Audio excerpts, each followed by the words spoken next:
Good evening everyone and welcome to round one of the ANZ Indy Light Series brought to you by FGM ECast. We've just joined on at the tail end of qualifying here for round one. We have got 13 drivers in the field joining us for the first round of this season, and we're running a new format here tonight on FGM ECast. We have got Indy Light for you, followed by IndyCar proper, so structured like a real race weekend. So for those of you out there who do a bit of driving, then you will be familiar with this. We just jumped on board with a couple of drivers trying to finish their fast laps there. Brad Clank just unfortunately coming off on the inside of the track there. At the moment we've got Julian Kessel, Klein Busink, my apologies, in pole position provisionally.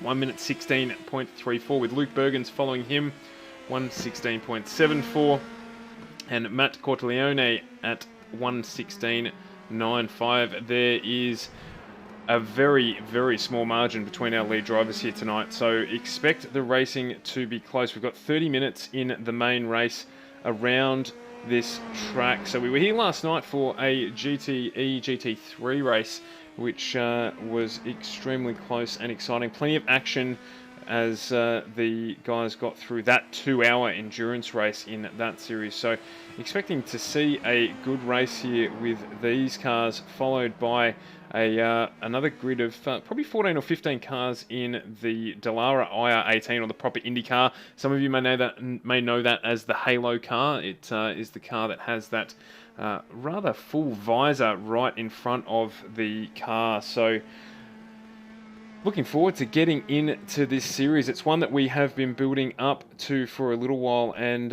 we've been lucky. We had a lot of drivers join the grid late on today, so it will be one that we'll keep building, and certainly one that we're looking forward to being a feature of FGM ECast as we continue to build the stream.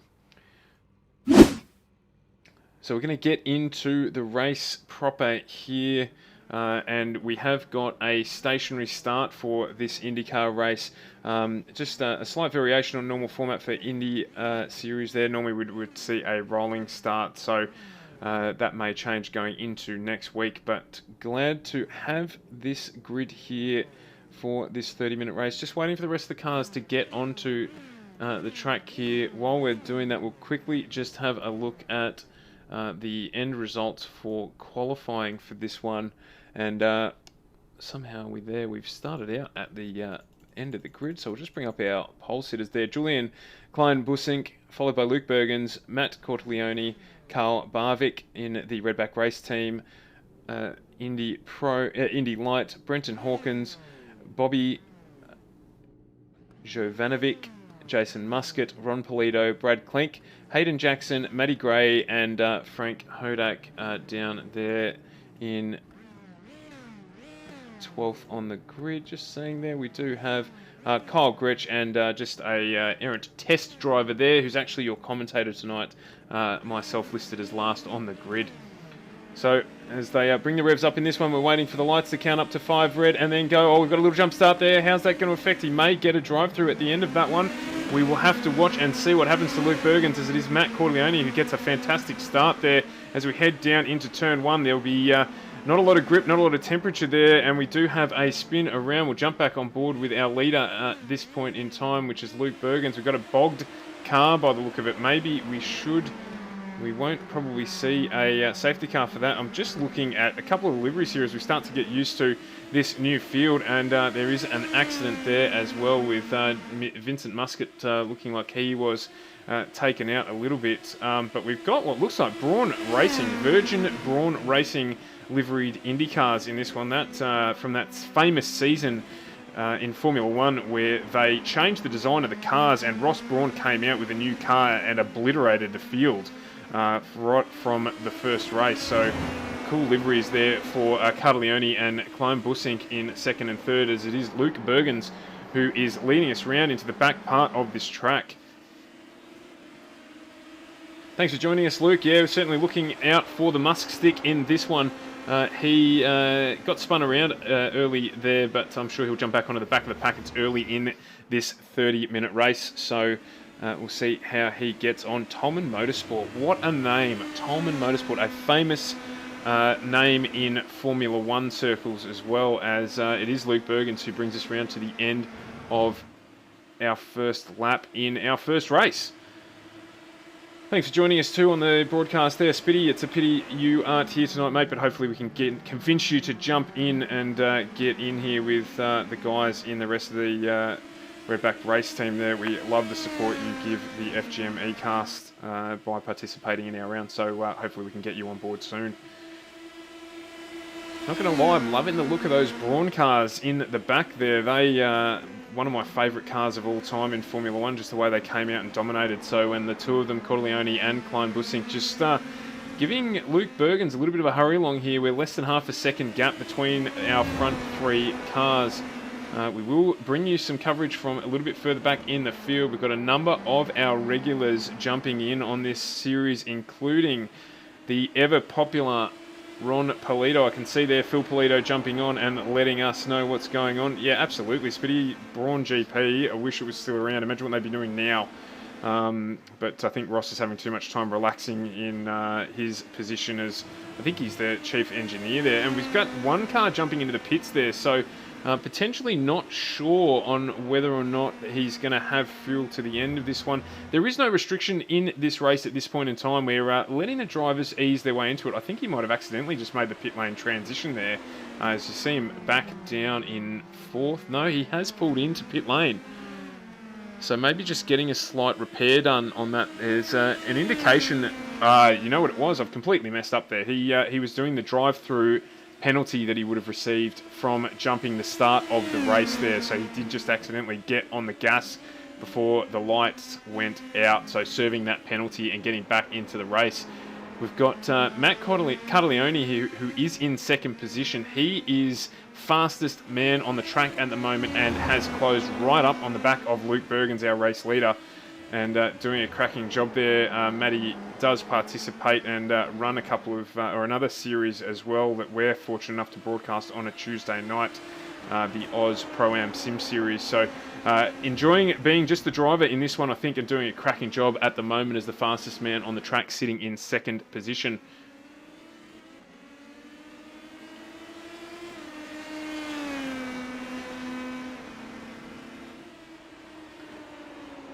So we'll bring up the old ticker across the top of the screen here to let you know where everyone is at, and we will roll our way through this field. As you can see, Barvik there sitting in third position, I believe, in a Redback Racing Team sponsored car. Yes, he is. So Redback Racing Team, Carl Barvik there in yet another Bow Repairs liveried car, and that car looks absolutely fantastic. I was lucky enough to have Brad Klink, who is currently in sixth position, send through that livery to me early in the week, and it's come up really well. I think it's probably the best livery that they've got out of their fleet of cars. They do a lot of GT3 racing as well as GTE racing as well, and I think that's probably one of the better ones, guys. It looks ripper.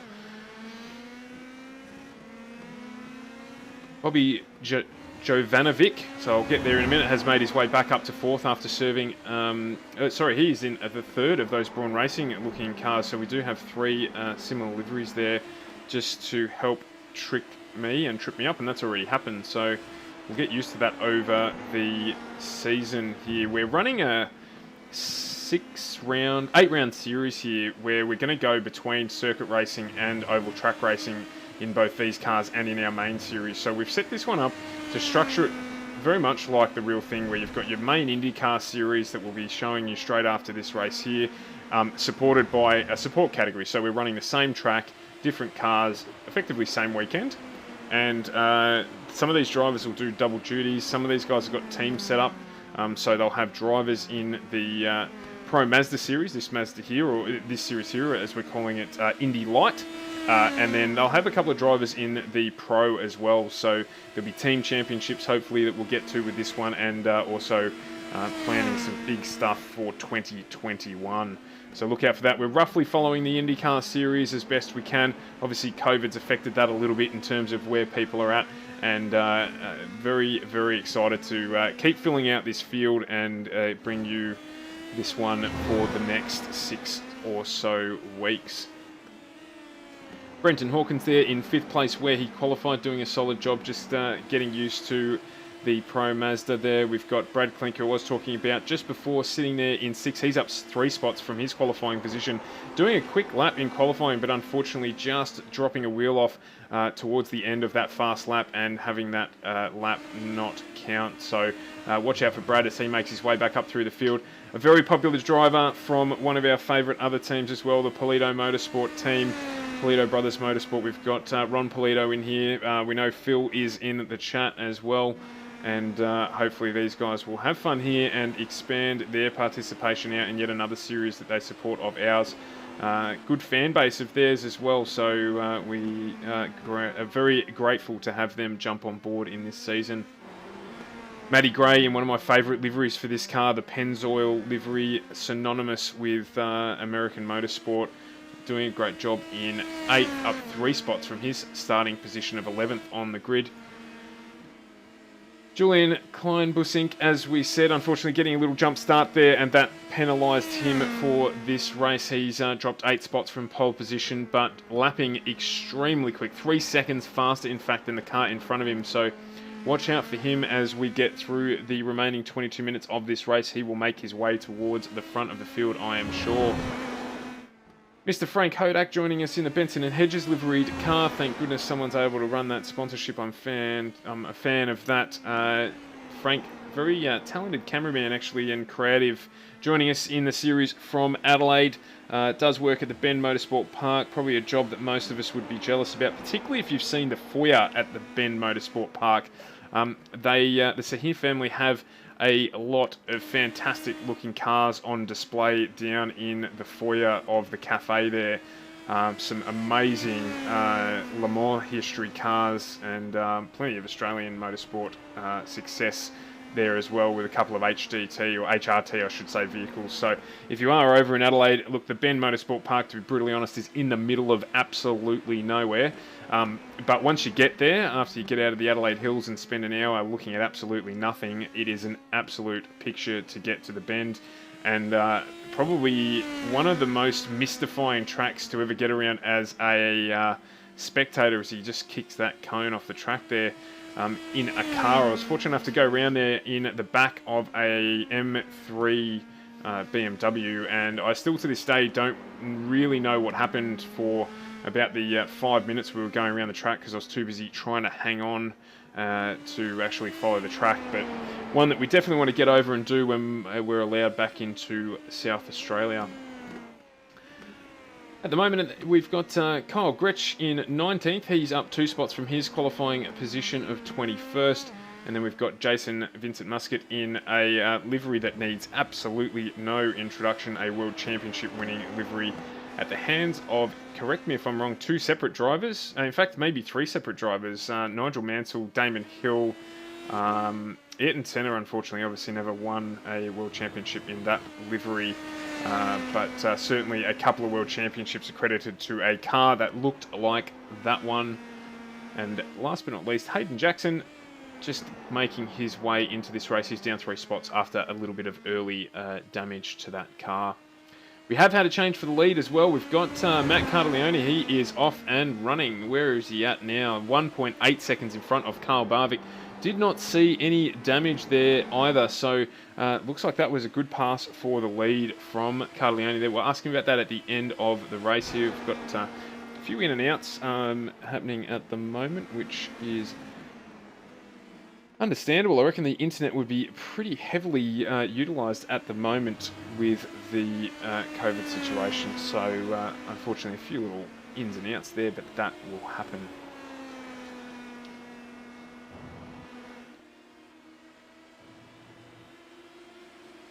Very close in the battle pack behind here with Barvik, Bergens and Jovanovic. I'm sure he'll correct me on that one, but we'll do our best for the minute.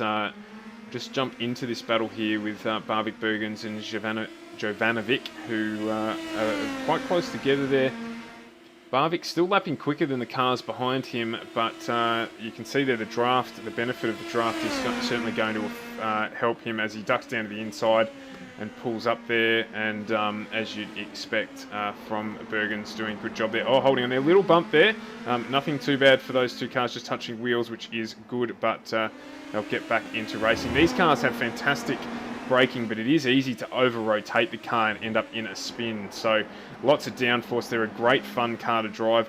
Called a Pro Mazda 2000. They do run a 2-litre Mazda engine in these, believe it or not, and they're really quick. They're a fantastic little bit of gear. A new car to iRacing, probably only around about 3 months ago, so not lots of series out there yet for our drivers to participate in, but one as soon as we saw, we were glad to jump on top of and put together for the drivers.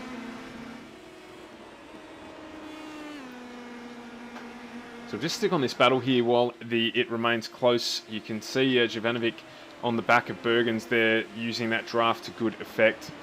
He will be trying to position himself for a pass. Barvik there defending on the inside into turn 2.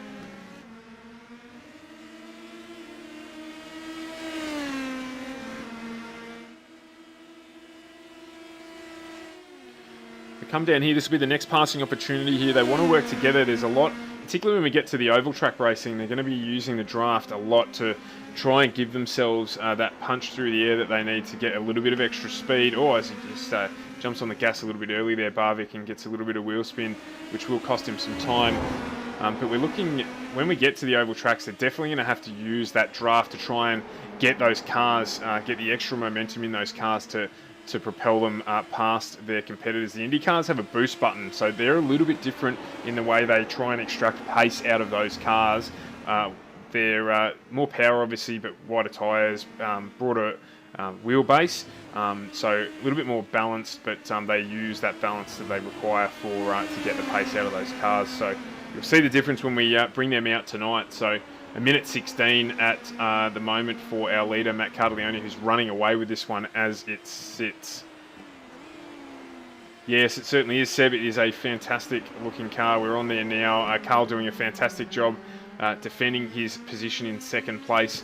Up 2 spots from his qualifying position in 4th, and really defending. Bergens charging hard behind him. Jovanovic as well doing a good job to keep the pressure on.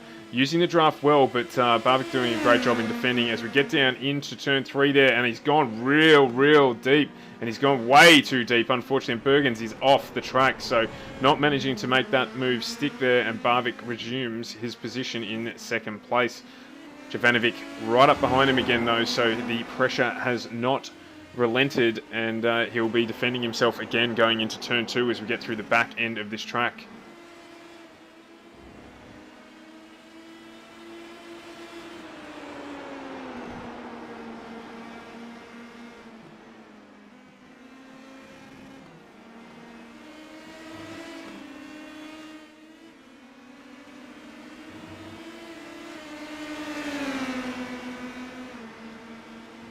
Just pulled down the inside there, and he's going to get that move stuck, I think, as he is. Jovanovic's get that done, so not necessarily a bad thing for Barvik. He'll pull in behind here and use the draft. He'll get the benefit going down as we make our way down the back straight down towards that chicane where we did see Bergens head off just beforehand. So it doesn't mean, with the way these cars work, just because he's lost the position, it's not the worst thing that can happen to him unless he loses the draft. As soon as he loses the draft, that's when he's going to struggle to get back onto the car in front of him. So not quite up far enough there to make that move stick, as we've got a car spun round on the inside there. Hayden Jackson doing well to try and keep himself out of the mischief, and doing a good job at that as we keep focusing on this Jovanovic-Barvik fight for second place in our very first race there. Matt Cartaglione has ducked off up the street. He is 5 seconds in front of this little battle pack that we are on here.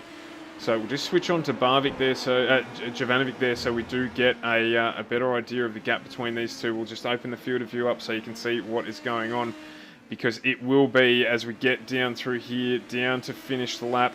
Heading down through turn 1's not where Barvik's going to really have to attack it. He's going to be setting it up for into turn 2. He wants to maintain the back of that car so he can get the best use of the draft as we head down this straight. He may not get it done here. He's going to close up, and he needs to get a really good exit out of turn 2. It looks like he's in position to. He should get out of there reasonably well, and don't be too surprised if he tries to stick it down the inside as we head down into the do they call it the bus stop? I can't remember what they call it. But as we head down into turn 2, he's in a good spot here. He's trying to use the draft. You can see him swerving there to try and get behind him. He's going to try and get him under brakes, and he gets the job done. Does he cleanly?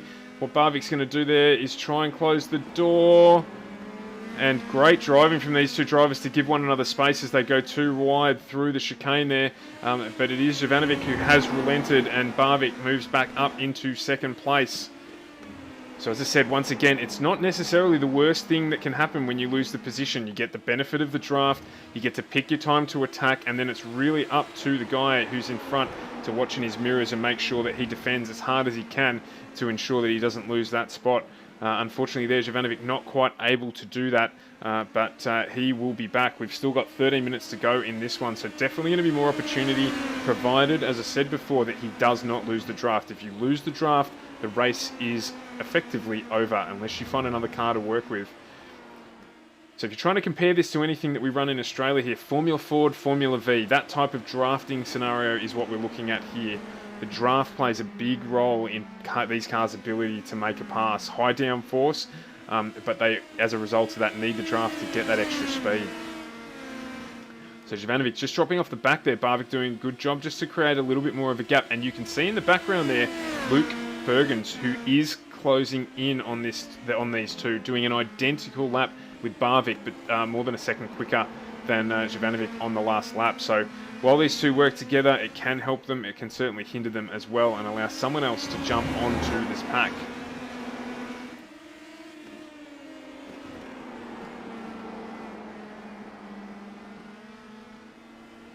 Oh, as we just see there, Jovanovic get real wide, so that's let Bergens right in. He's right on the back of him here, almost getting too close to the back of him here. Barvik will take a breather, will be right out there in second place, and now the battle is on for third place. Jovanovic versus Bergens. Let's see what happens as we head down into the end of this lap.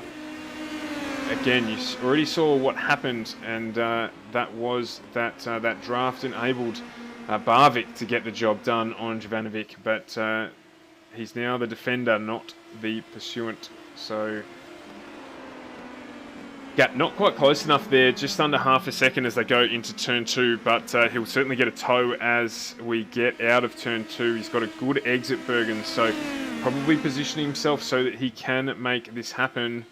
Maybe not on this lap. They can work together. If they're trying to catch up to one another, they would try and work together if they're going to try and get hold of Barvik again to challenge for second position.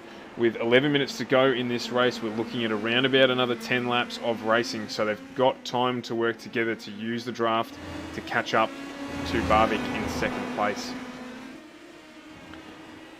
Just to quickly duck back a little bit further in the pack, we'll leave this one for a second, jump back onto it. Brad Klink, Ron Polito battling with Julian Klein-Bussink for, this is 6th, 7th and 8th, so the T-Boys having to do a little bit of defending and earn their cookies tonight with Polito and Klein-Bussink putting pressure on the back of the Klink. Oh, they're all Pro Mazdas, so on the back of the Klink car as they head around just past the pit entry there. Go around the left-hander here to conclude another lap, and again, there's less than a second covering these three vehicles, so the draft very much in play. And Ron Polito will be looking both ways. He wished he would have four eyes at this point in time to look at what's going on in front of him and also try and defend from the pursuing Klein-Bussink behind him there, as Brad Klink just grabs the right-hand front tyre there on his way into turn two. He's got enough of a gap at this stage to not feel a threat as they head down the back straight, but Ron Polito will have his eyes wide open looking in his mirrors there. He needs to position the car in the middle of the track. I don't think he's going to quite get it done, but equally, Klein-Bussink not close enough to make a move at the end of that lap. At the end of that straight. So, Polito doing some more defending here, just making sure that Klein-Bussink can't go past him through this flip-flop section of the back of the track. We could be watching last lap, how close it is and how it looks similar, but we're looking at Klein-Bussink there. He has managed to pull up on the inside of Polito and get that job done, so he's moved up one place into 7th, and now we'll be pursuing Brad Klink for 6th position.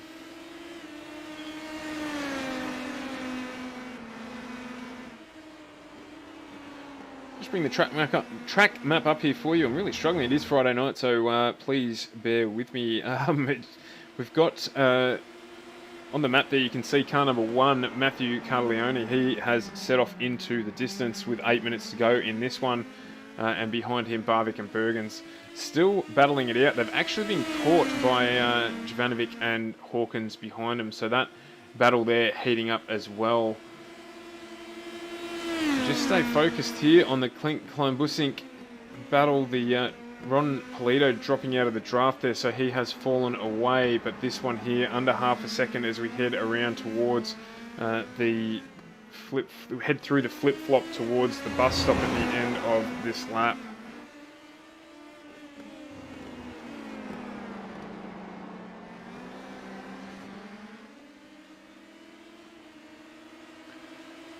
So I think he's going to set himself up reasonably well here, Kleinbussink, for a potential pass on Brad Klink as we come around. He's gone real deep there, Klink running a little wide and opening the door.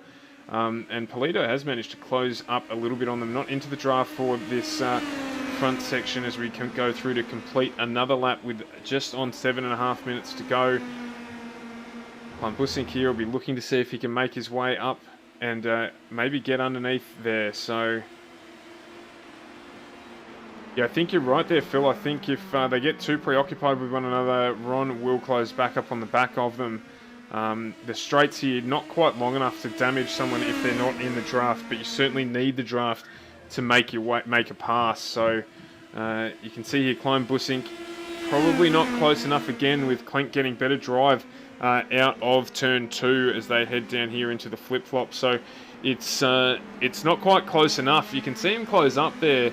Kleinbussink maybe a little better under brakes, but Klink definitely getting better drive. We are running 3 setups in this series, so the way Klink's got the car set up, it might be a little slower on corner entry, but get good mid-entry and corner exit speed out of that car as he's able to defend there. Kleinbussink looking to do what he did to Ron Polito a lap beforehand and make his way through in this section of the track as we come up to the bus stop and going through to complete another lap. Oh, he's got a good run there actually out of the bus stop. He hasn't managed to quite get it done. What are we doing here? Is he going to try under turn 1? No, he's not. He's going to hold himself and probably try and make a move into turn 2. It's difficult going into turn 2. It's an off-cambered right-hand double apex corner, and it sounds like a mouthful because it is. But it's not the place to try and get the job done. He wants to try and close right up, get a really good exit, and then hold the draft on the back of Klink, who's doing a great job defending this position 6. So let's see what happens here. Is he going to be close enough? He should be. He's going to get a good advantage out of the draft. It's whether or not he can get the car into the right position to make a dive. And no, he's not going to be able to do it this lap around under brakes. There you can see it again there. Just that ability of the Kleinbussink car just to carry that braking speed a little bit further means he's definitely faster through this section of the track, and the timing screens are telling me that as well, that his car is faster through this part of the track here, and he's all over the back of Brad Klink, who would be feeling the shine of that Braun Motorsport liveried Indy Pro Mazda behind him. He's doing a good job under pressure though, so Brad there just holding him out, just doing enough to keep him at bay. He's not going to be close enough here to have a dive either. Certainly not going to stick it up far enough there. This is fantastic driving from these two, showing a lot of respect while they are racing hard for this position. So they're doing a good job. As again, that gap's just a little bit too far behind for Kleinbussink to make a press on Klink. He needs a good exit out of this corner. It looks like he might have got a better exit actually out of this corner. He's right up the back of the RRT Bow Repairs sponsored Klink car, and I think he's going to be close enough. Brad's going to have to defend very hard here, and because of the way the circuit is, it opens him up. He needs to defend here, leave a little bit of a gap. He has done. These two showing tremendous respect to one another as they're racing very hard. It's great for us to watch. As look at how close they are behind one another there as they get through the back end of the track. Fantastic racing from these two for us in this race 1 of the first season of the Pro Mazda series. Polito has dropped off the back of this. He's now 1.5 seconds behind, but keep our eyes glued to this one as our race leader, Matt Corleone, puts in the fastest lap of the race with just on 3.5 minutes to go, or just before 3.5 minutes to go. We're going to jump on the gearbox of Brad Klink's car here just to have a look how close it is through this section of the track where the Klein Bussink car is stronger. And just watch what Klink does as we head around into turn 1. Just balancing the throttle there to make sure he gets the drive out of the corner, and definitely the exit speed of the Klink car is better than Jovanovic. This is where... Oh no, as Klink has run wide, he's put it wide. That is very, very unfortunate for him. He's driving a fantastic race, Brad Klink, and he's just turned it around in that off-camber turn 2. He'll be dirty at himself as well. He was driving a ripping race, and that's disappointing for him.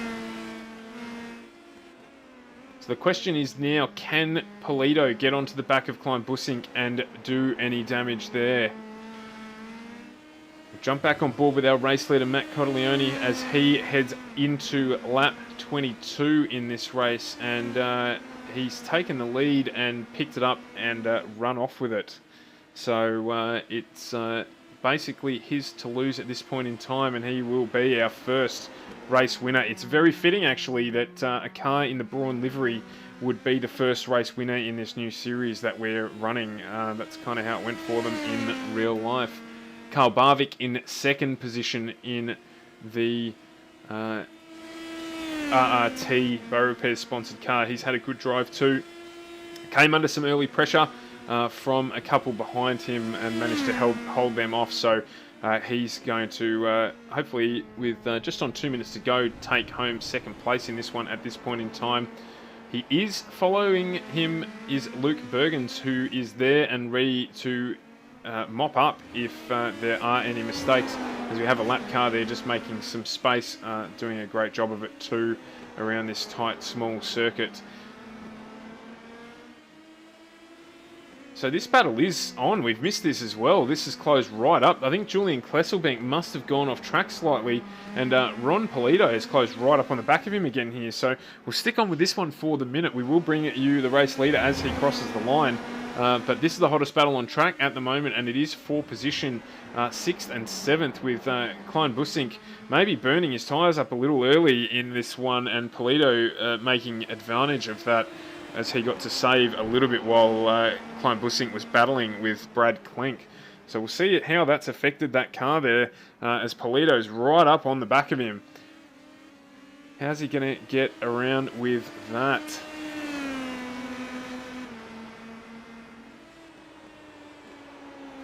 Not quite close enough. Definitely Polito. Oh, and we've had him run wide. Klein Bussink's run wide there, and that has meant that Polito has moved up into 6th place. Excuse me. And celebrations, absolutely, Phil, as Ron has moved up into 6th place there. Definitely caught up very quickly to Klein Bussink, so I think he might have burned his tyres early, and Polito there getting the benefit of being able to save a little bit during that race and have the better conditioned tyres as we head into this. Will be, where are we with our race leader? He is about to start the final lap of this race with 20 seconds to go. Matt Corleone just heading across the control line there. So it's been a rapid 24 laps by the end of this one, and we've had some fantastic driving. It is exciting to see what this series is going to bring us. There'll be more drivers in it next week. It's going to be a thicker field. Actually, we're running this series fortnightly as well, so we're going to get a thicker field into the race next week, and with some real quick, consistent drivers here and some good battle packs. Looking forward to seeing how this one pans out as we get across the next few rounds.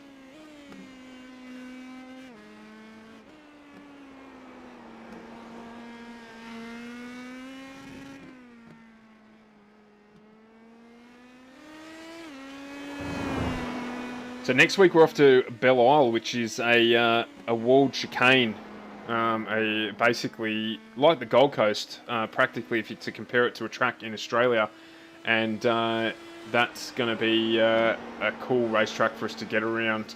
Lots of tight racing, not quite as small as this track here, but definitely going to be good. Ron Bradbury Polito. Well done to Matt Corleone, who has taken home the first round and first race win in the Pro Mazda Series brought to you by FGM ECast. Carl Barvik is in second place here. A great drive by him as well, defending under pressure. And Luke Bergen's making it back into this lead pack as well after some early trouble. So on screen there you have our first three drivers, Corleone, Barvik and Bergens taking out 1, 2 and 3 in this first Indy Pro Mazda round, brought to you by FGM ECast. Don't go too far, we do have our main game Indy Series coming to you after this one. We're going to catch up with the drivers quickly and see how they found the race, and then we will quickly flick to a commercial break and get it started for the full-on series. I shouldn't say that, the full-on series. For the main series, this is the support category, so for the full series.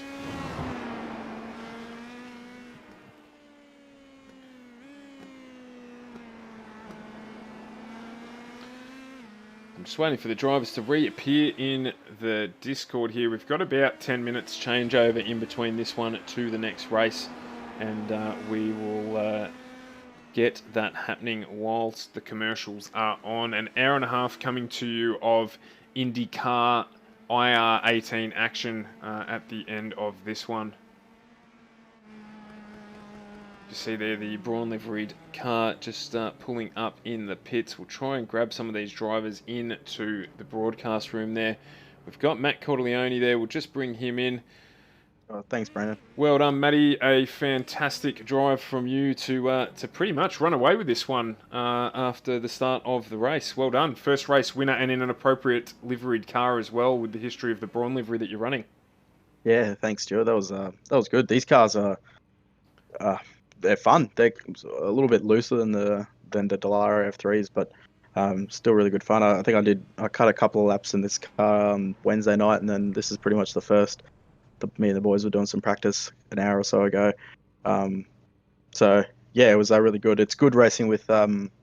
I know Luke really well. We race together a lot, and he's always like really respectful. Leaves a lot of room, so we were able to have a pretty awesome couple of laps battling there, especially going down, trying to go too wide through 3 and 4, which is pretty cool. And yeah, it's just sort of kept my head down and just enjoyed it. Really, it was really good.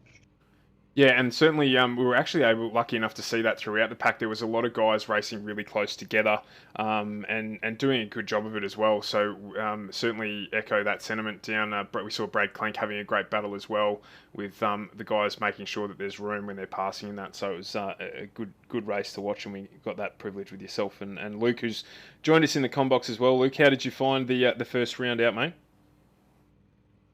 Yeah, it wasn't too bad. It was a bit of a rush. I only just brought the car about 20 minutes before the race. Well, you couldn't tell.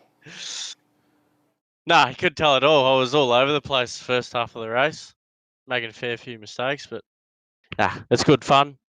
Good car drive, and yeah, should turn out to be a good series. Yeah, absolutely. I mean, and I think what we'll end up seeing, of course, is the series will fill out a little bit more. As I said in the pre-game on the broadcast, we had a lot of drivers join late, fortunately, to make this happen and bring it all together today. And we're pretty lucky to have had the race that we had out of it. So you're all to be commended for it. We didn't really have any incidents at all, which is fantastic, and got some good competitive racing ahead of us as we head to Belle Isle next week. What do you guys know about Belle Isle? Yeah, myself and Luke have done a couple of, well, I wouldn't say a couple, probably our fair share of Belle Isle racing. We've done a lot of GT3 stuff there together and GTE stuff, and had some pretty cool races. But also, it's just, man, it's so tricky. It's so bumpy. These cars just don't ride. They don't ride the bumps well like a big wagon does. The GT3 cars sort of ride the bump quite nicely, and they brake all right. But these things are like, especially I've done some IR18 laps there, and it's just so bumpy, and just locking up on the brakes so much, and even just off throttle in the infield stuff, you just the bumps kill you. But so it is going to be crazy, and that really long back straight will keep everyone together, which will be cool. Yeah, I can't wait. It's one of my favourite tracks, actually, out of all of them. I hated it. It's one of those tracks where I think the first time you drive it, you absolutely hate it.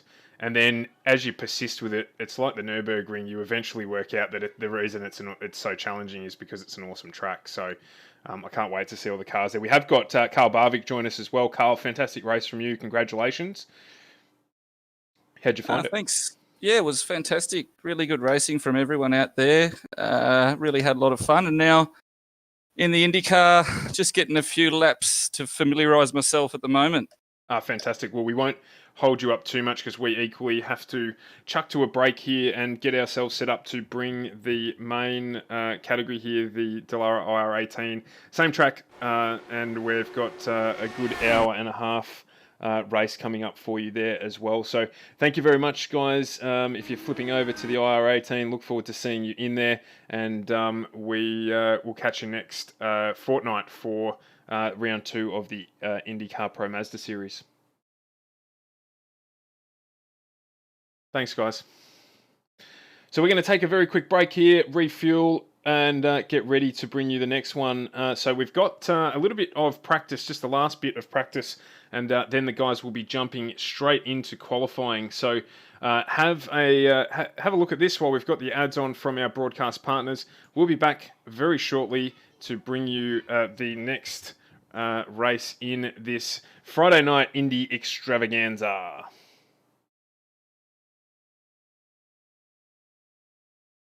Simrigs.com is dedicated to not only supplying quality products, but also helping you achieve your potential and goals within the sim community. Race clean. This is the most important thing to progressing in any of the racing simulators out there. Be consistent and stay on your race line. Someone that is much faster will overtake you when they can. Moving off your line to get out of the way can cause more trouble than you think.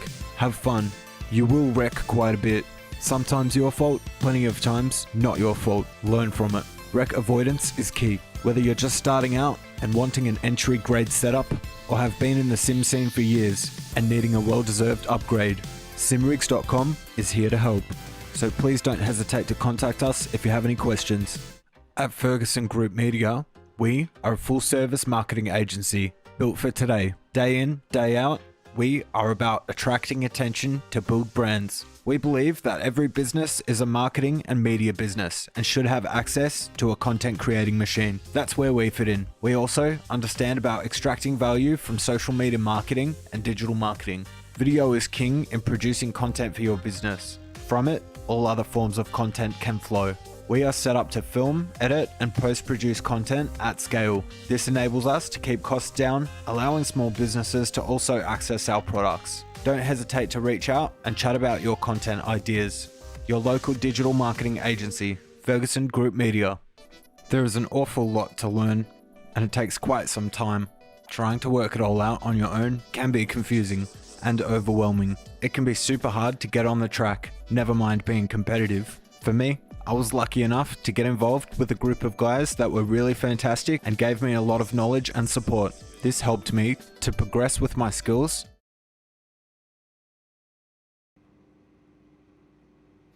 All right, everyone, we are back, and we've had qualifying run and won here, so I'm just catching up on the results.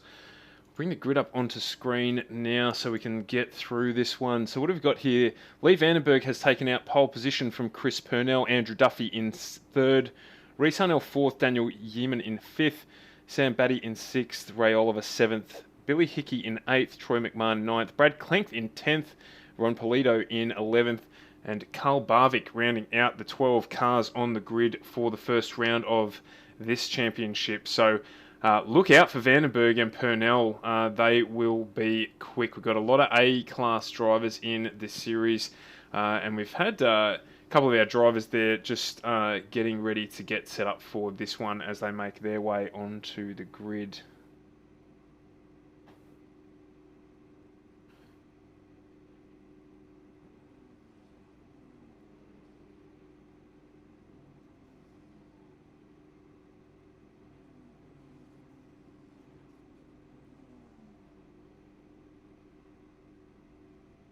Okay, as our last couple of cars come on there, we've got a VB sponsored car. That's going to get some support, I can guarantee you, on a Friday night.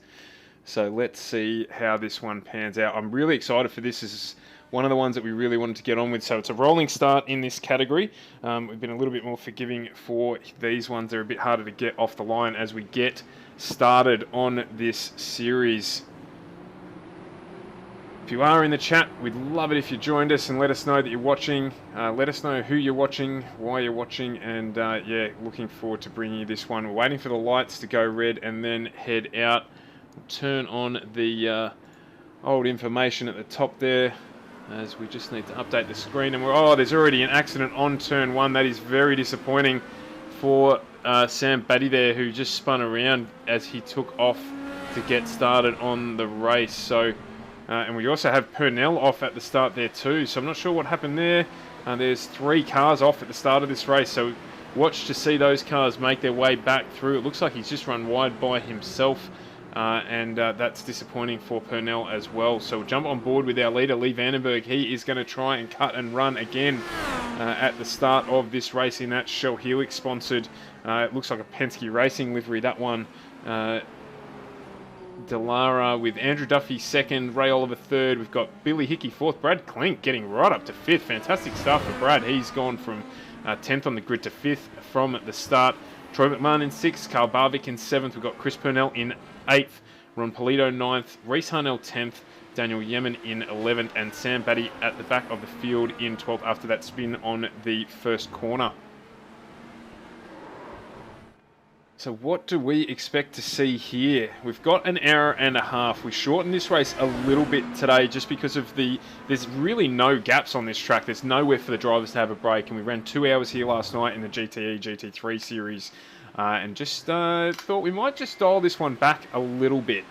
So having done that, an hour and a half, I probably expect to see 3 stops. But it may not be a 3-stop race. So let's see what happens as we get through it.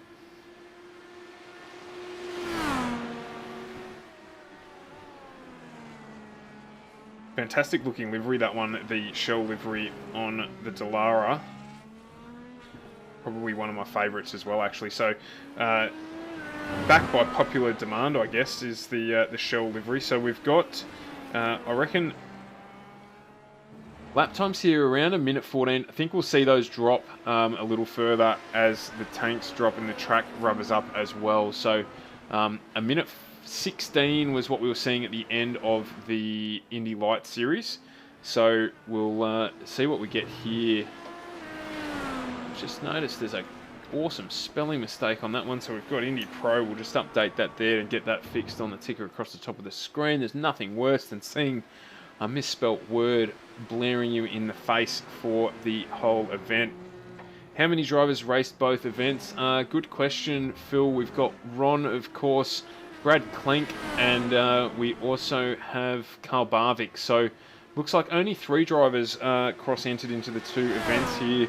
And as I said, again, here we've slapped this one together right at the end of the race, right at the end of the day. So looking for and recruiting heavily for this series. We want to get this right up into the 20s or 30s in terms of race numbers. So we'll do a lot of promoting during the week to try and build the numbers of this series. It's the series the drivers wanted, and so we've put it on. So hopefully you can get in, Phil, and jump in and race either the Delara or the Pro Mazda as well.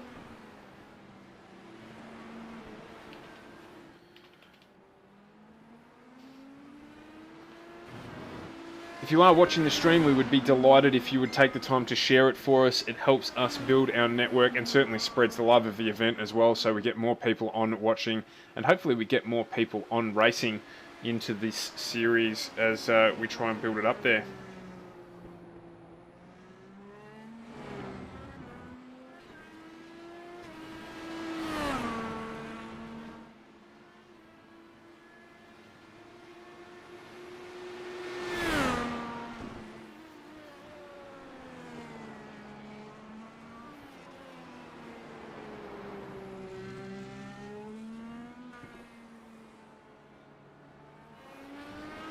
Open wheelers are too fragile for my driving. I don't think so, Phil. I reckon you could give it a crack. Nothing Ron couldn't teach you. It's one of the good things about these series as well. A lot of the drivers don't mind. We have obviously a lot of practice sessions up during the week for the drivers to get some time behind the wheel, and the drivers are generally pretty friendly in sharing their knowledge of setups and other things as well. So, you know, it's not a bad place to start if you want to get into it, because the guys will generally help you out.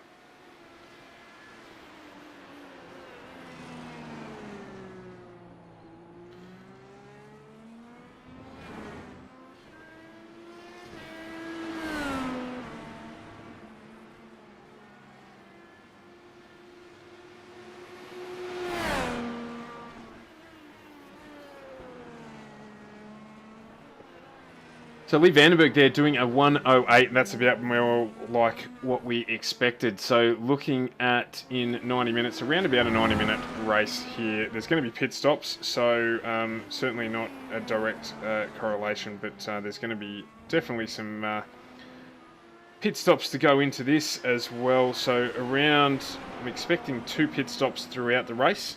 And maybe a third, depending on how much these guys clearly use.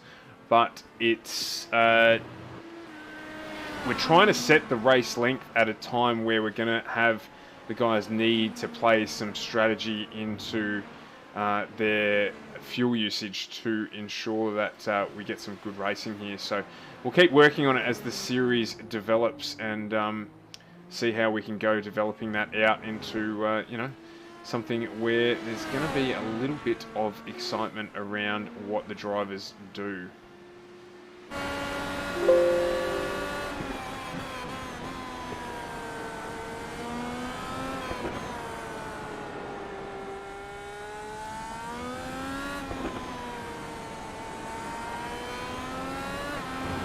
Jump on board here with Lee Vandenberg as he takes us for a lap in the IndyCar around this track.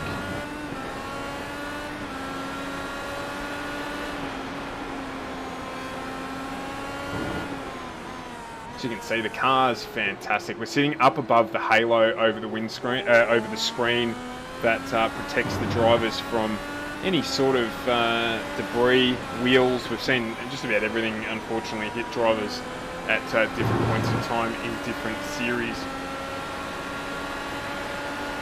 So Lee Vandenberg there doing another fastest lap, 1:08. Just having a look back down through the field there to see where our front row sitter Chris Burnell is, and I can tell you he is flying. He has done a 1:08.06 and now is back up into 4th position, having moved his way around Brad Klink there. So we'll keep an eye on his progress. We do have some other close battles back throughout the field at this point in time. We're just going to take you through a few of them here. We've got Reese Harnell here. He is just around about half a second in front of Daniel Yemen as well. So this battle is going to flare up using the draft. Big thing here, but they also do have access to a boost function, which temporarily releases some extra horsepower in the car to allow them to make passes.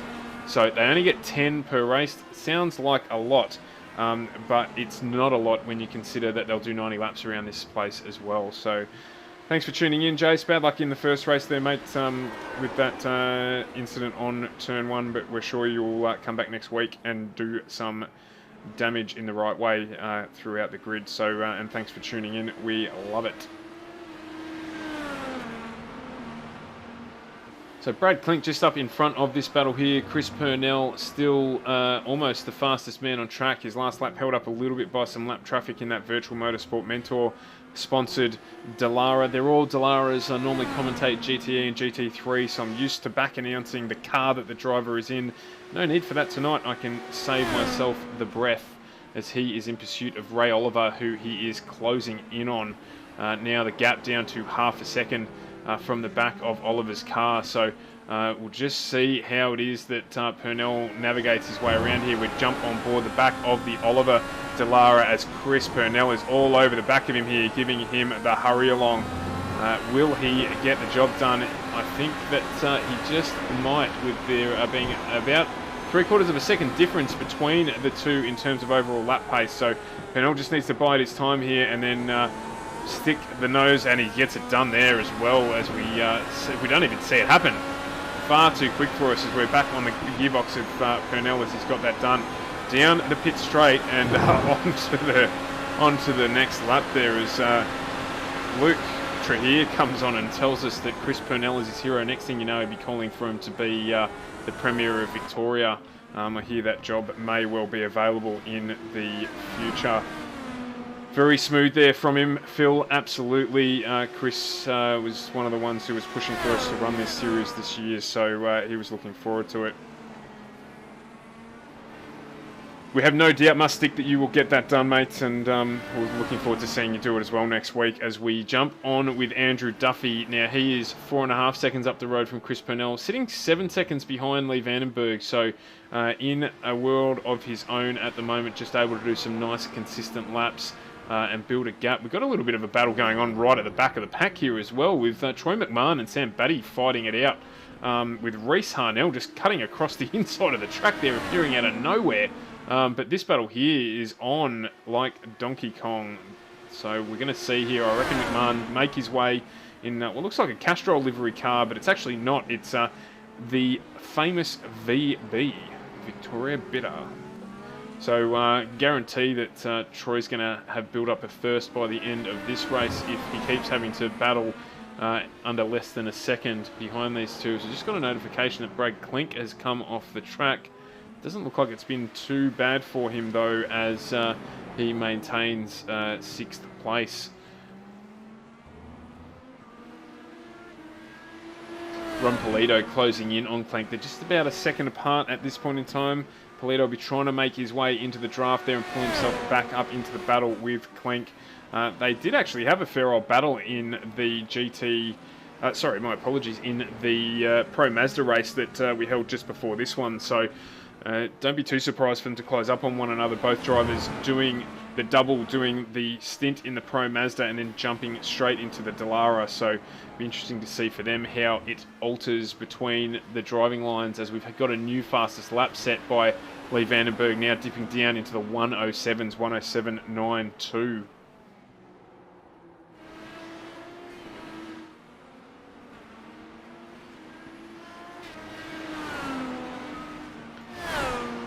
There's a fair bit in these cars as well in terms of learning to drive them. As I said earlier on, they've got a wider wheelbase than the Pro Mazdas, and they certainly have a little bit more aero but more power. So fast entry, better braking, and better ability for these cars to make lap speed. That boost button there is that option we spoke about too. Certainly enabling more passing action. It's something that they've struggled with in a lot of the open wheeler motorsport. In fact, motorsport in general, as cars have developed, drivers have developed throughout the years, the gaps have got less and less, and it's made it much more difficult to pass. So IndyCar running a boost system to enable these drivers to get that little bit of advantage when they are the trailing car, and use that boost function to try and enact a pass as they get round to try and obviously take an extra position.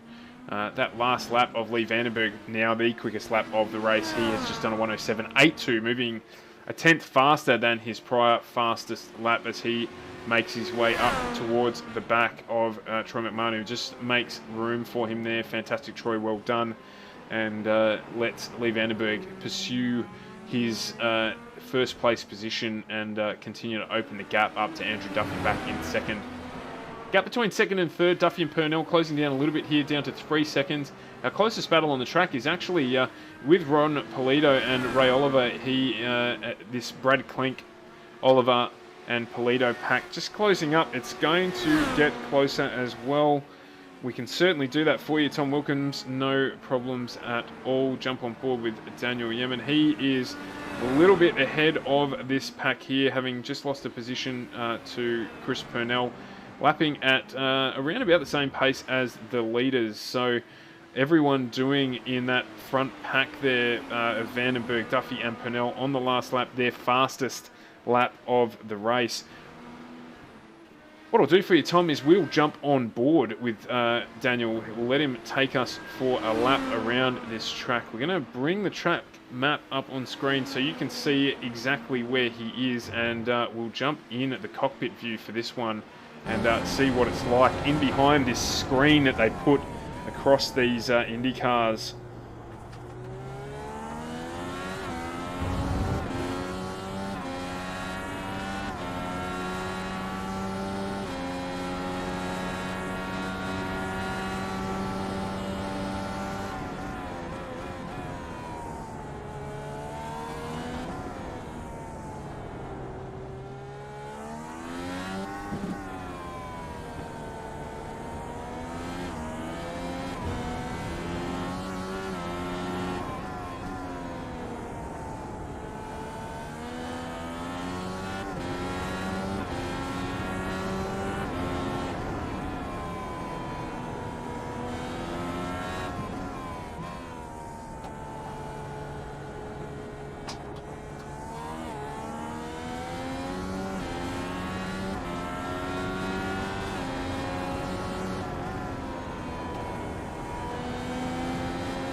There you go, as unfortunately Yemen just running wide there at the end of the back straight, but that's what it's like from the cockpit of one of these Indy cars, as we have seen Chris Purnell go by there as the car of Yemen did run wide, so he will now be trying to hunt down Lee Vandenberg ahead of him, and there he is there, so that gap's closed right down there with Vandenberg and Yemen actually coming off track, so not sure whether or not, we didn't see that, not sure whether or not that has been caused by anything or if that was just them pushing hard to get ahead in this one.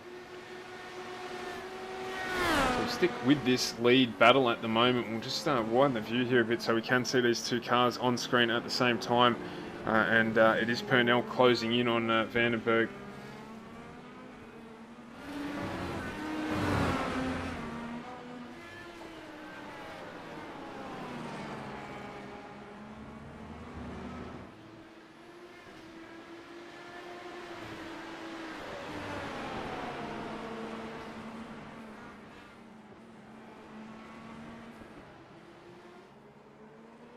Just checking in on the lap times there, and we're now down to 1:7.79 as the fastest lap for Vandenberg, just slightly faster, 0.5 of a second up on Chris Purnell. So we're heading down towards the end of the first half hour of this race. We're 20 minutes in, and we've got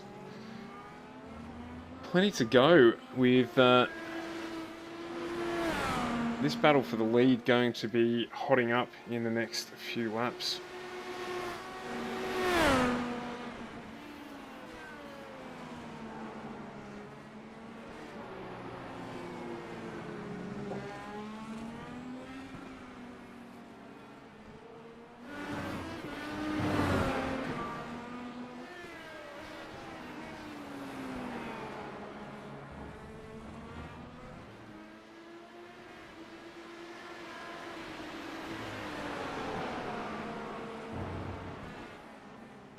Just see in the highlights there, Ray Oliver come off as this battle has tightened right up. We've got 4/10 between Vandenberg and Purnell. That gap closing as Purnell does a 7.52, fastest lap of the race. Fastest man on the track at the moment, certainly either using the boost for taking the benefit of the draft that he is picking up from the Vandenberg car in front of him. So doing a good job to try and address the gap here, Purnell, and it's showing as he continues to close the gap down on Vandenberg in front of him.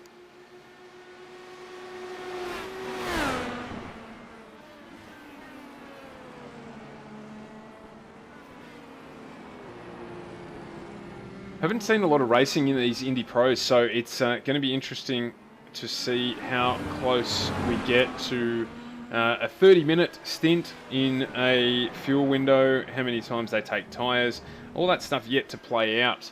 Yeah, Cole, Chris Purnell did just get past Daniel, but he's been driving a really good race, so it wouldn't surprise me if he gets back onto the back of this pack. He unfortunately ran a little wide in the battle with Purnell, and that cost him some time. So just seeing these two battle away here as they try and get this race under control.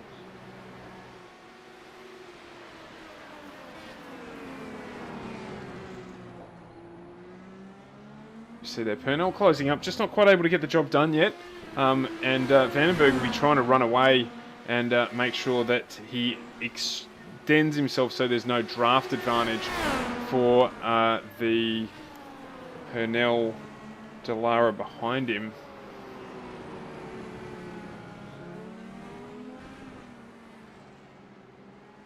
Just keep watch on this main battle there. I can tell you as well behind us that the field has spread out a little at this stage, so just wanting to see what happens in the pit windows here to make sure or see if that actually changes at all as we get further into this race.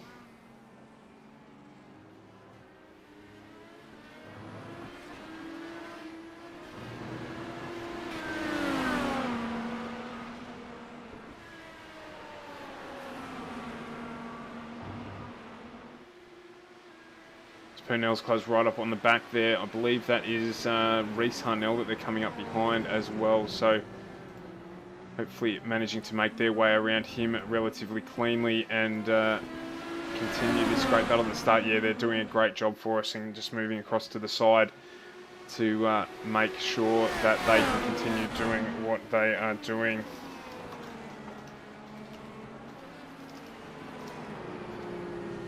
Oh, as Vandenberg runs a little bit wide there as well, so maybe feeling the pressure of Purnell closing in behind him. Less than a quarter of a second between these two cars as they head around towards the back part of the circuit here. I think Purnell will be trying to use the boost to make sure that he can get his way as we head up and around to complete lap into lap 20. Oh, as Vandenberg's run wide there, and Purnell has taken advantage and moved through into the lead of this race. Good clean pass there. It's unusual to see a mistake from Vandenberg, so Purnell will now be trying to do the same job here, cut and run and make sure he gets away or out of the draft for access to the draft for Vandenberg behind him.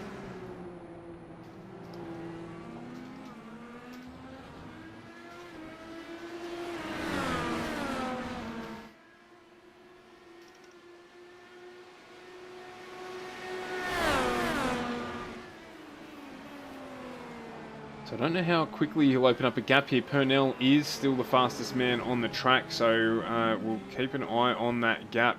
Really what Vandenberg doesn't want to do here is to lose that draft. He wants to be able to use the boost button and get himself back up onto the back of Purnell.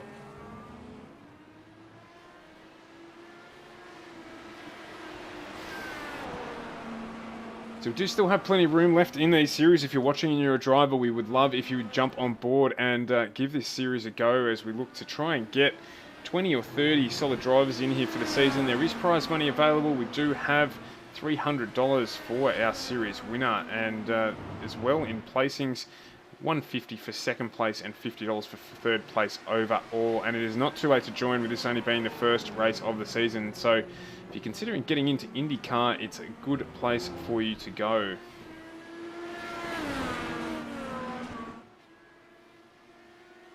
We also have our Pro Mazda series that you can join if you're looking for something a little easier to drive, but definitely wanting to fill out both grids there.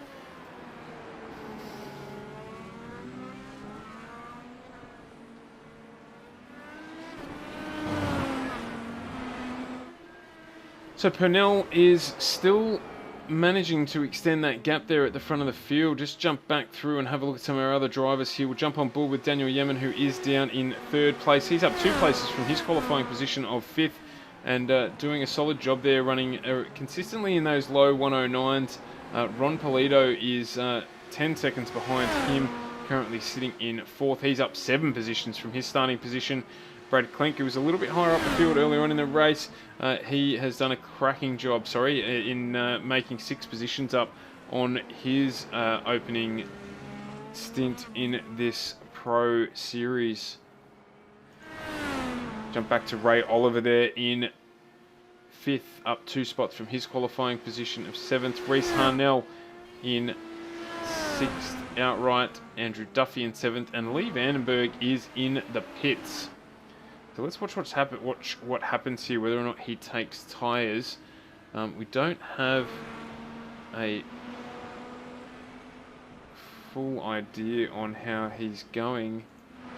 Looks like something actually may have happened there. He is out of the race. So we'll just try and bring that back up on the screen. I'm not sure if... oh, he's had a big lose there. Oh, wow, he's had a big lose there. He's actually being towed. Being towed back to the pit lane, is he? Or does he manage to keep that one and drive it back around? No, our timing monitor there has just... no, he's lost that one. So he, unfortunately, I think, is out of this race. That car being towed back to pit lane. Just keep an eye on whether or not he does come back in. The car will get repaired. He will get that one back out on track. So we'll just keep an eye on whether or not Lee Vandenberg does jump back into this race at this point in time. Chris Purnell, our race leader.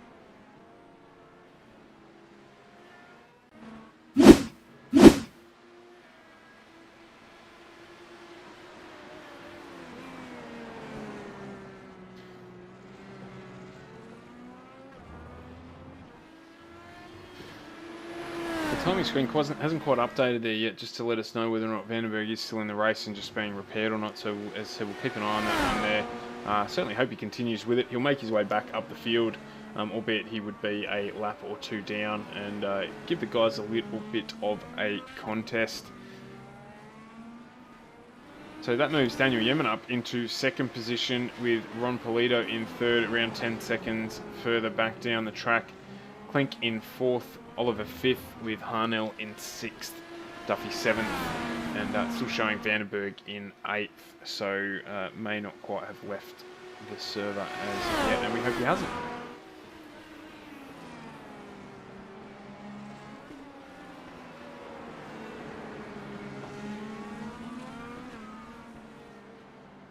So it's a good time for us to... Can we see Batty? Yes, we certainly can. We will jump on board with Sam as he is still making his way around.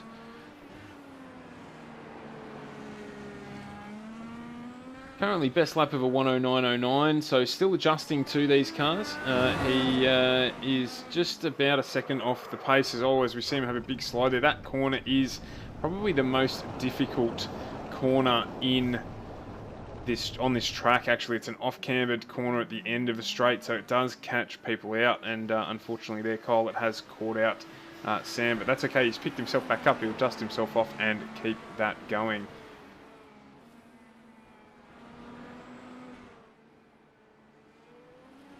we're just about to click over the hour mark in this one. So just noticed that Yemen's is in the pits. We've got Polito in the pits. We've had Purnell already go through the pits. So they've just taken fuel at this stage. So no tyres for any of the drivers that have made their way through the pit lane transition at this point in time. All just opting to do a fuel top up. And we'll just stick with Sam here. He will need to do a pit stop at some point in time as well. Would be interested just to see if any of the drivers are actually taking pit stops and taking tyres. So I'm going to jump on board with Brad Klink, who will be within that fuel window, and we'll just stick with him until he does do his refuel, which will be in the next lap or so, I would think.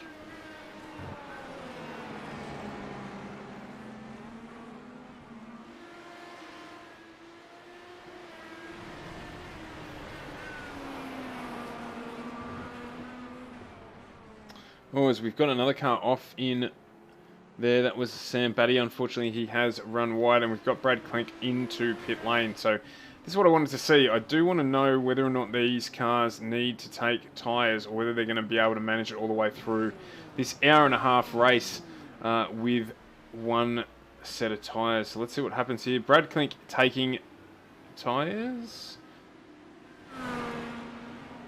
Yeah, so I would say he's taken tyres. He's back on the ground refueling, and out he goes as we do see Sam Batty in the pit lane as well, doing a service on his vehicle. So good to see Lee Vandenberg is out and is circulating again. He's still just one lap behind Chris Purnell as the only car that has lapped him, having had his vehicle repaired. So he's 2 seconds behind Andrew Duffy, so this battle will heat up relatively quickly with Vandenberg, one of our faster drivers on the track. Not to say that Duffy is slow, but what I mean by that is we will see a battle form between those two drivers very shortly, so that will give us something to focus on during this portion of the race. Wherever you are this Friday, we hope you're enjoying our coverage of this very first round of our full Indy Series. Brought to you by FGM ECast, but certainly not possible without some of our sponsors, which I'd just like to give a quick shout out to now. We've got the guys out at, as we just go past another car that's off the track there, I think that was Billy Hickey. Certainly not possible without our friends at AFTERSHOCK PC, or rig your choice. They look after us extremely well when it comes to PC needs. I had to get another PC built very quickly to enable me to set this up from home to stream for you due to the COVID restrictions in Victoria. I rang the guys there, and they managed to get me a high-end gaming PC that will certainly do everything we need it to do for broadcasting, built very quickly and before the curfew or the cutoff for retail businesses, so I didn't have to wait for it in the post. So they do a fantastic job out there, and if you are looking at getting into sim racing, getting one of the PCs from them will certainly future-proof your setup. So jump on the website, aftershockpc.com.au, and have a look at the packages that you can buy if you are in the market to upgrade a PC. Let them know that FGM ECast sent you, and they'll be sure to look after you. To be perfectly fair, they'll be sure to look after you if you don't, but we'd love it if you mention that you saw their name on our stream. In addition to that, we are a Razer streaming partner. We just got our Twitch affiliate badge as well, which is fantastic. So thank you to all of those who watched and help us achieve that status. But we are a Razer streamer too. I come to you live from my Razer Kraken headset, which has served me very well.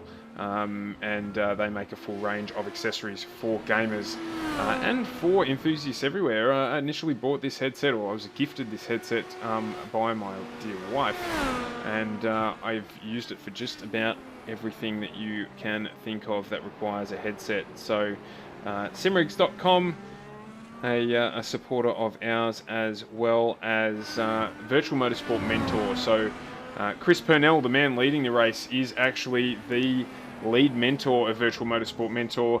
So as he says, even the best have coaches, and You know, it comes to mind Tiger Woods, he has a coach. A lot of the golfers have coaches. Serena and Venus Williams, they have a coach. The best champions in the world have coaches. And if you are looking to try and make yourself faster in the sim rig, Chris Purnell and the guys at Virtual Motorsport Mentor are the place to go to get that support. virtualmotorsportmentor.com.au is the place to go. Actually, virtualmotorsportmentor.com is the place to go. Coaching, group sessions, all that you need to help improve your driving. And Chris Purnell, our race leader, is the man to bring that to you. So as we suggested, here it is. We've got Vandenberg all over the back of Duffy as they head down the back straight. He will get the advantage of the draft, get the advantage of the boost button. So all the work for Duffy to do to defend that third place position from the fast closing Lee Vandenberg as we keep focused on this battle for third place. I can tell you Daniel Yemen is 20 seconds up the road, so he is in a good position to be able to just keep running the course and let this race come to him.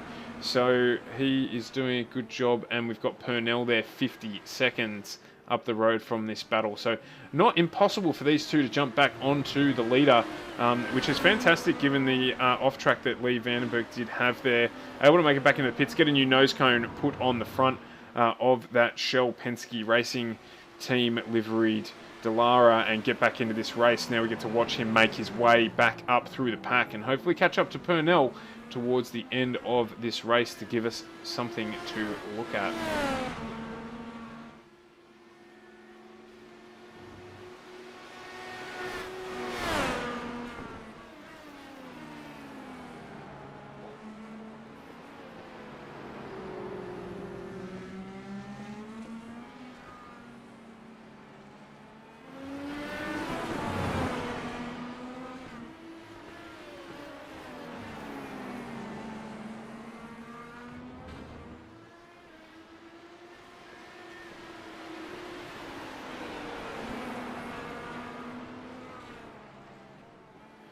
So still around about half a second here, just trying to work out where these two cars might differ in terms of lap pace.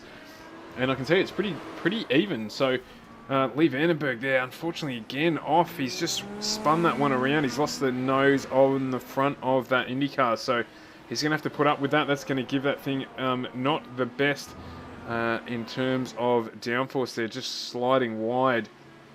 And unfortunately, looks like he's about to be lapped by Chris Purnell. So definitely not where he would have wanted to be at this point in the race. Doing the right thing, moving to the inside of the track there and letting Purnell through. So Purnell now a lap clear on the field. Up to third place. So Andrew Duffy and Daniel Yemen, the only men clear at this point in time of Chris Purnell.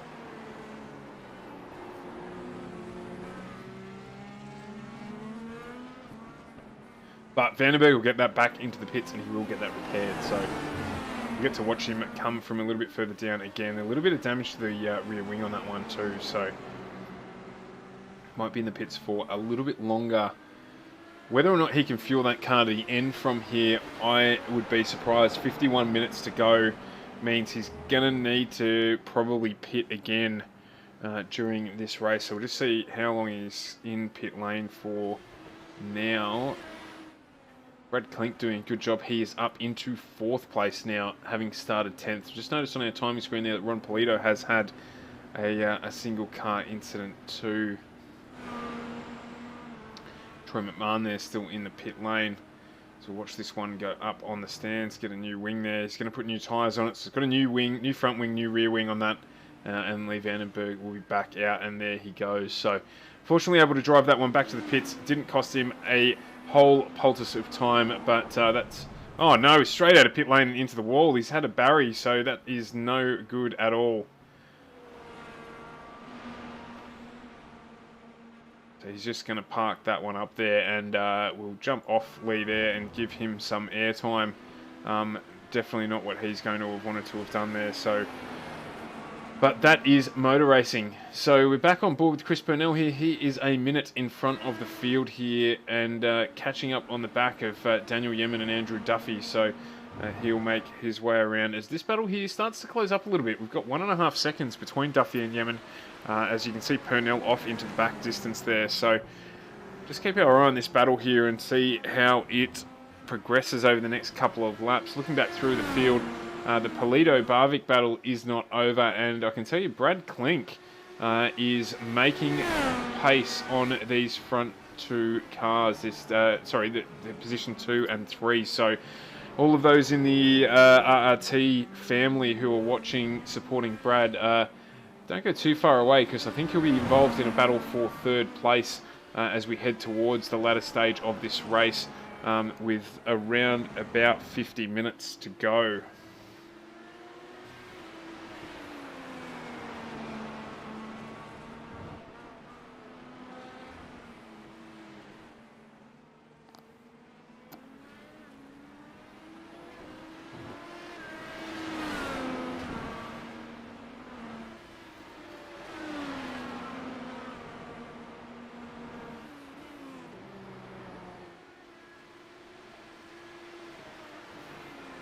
So Purnell, they're not quite closing up much of the gap on that last lap out. These two guys keeping pace with him. So maybe a little bit of strategy management there. He's almost a full lap in front of the field at this point in time. So he doesn't have to do anything too silly to try and make his way any further around in this race. He can manage a little bit of fuel, maybe save himself some time in the pit stops, and continue to be in clean air. So we'll, again, just monitor his lap times. As I say that, he has just done his fastest 4th sector, so maybe not. Maybe just I don't know, a little bit of a lapse in corner entry speed or something minor, just making a difference in that lap there. And Purnell doing a great job at the front of this pack.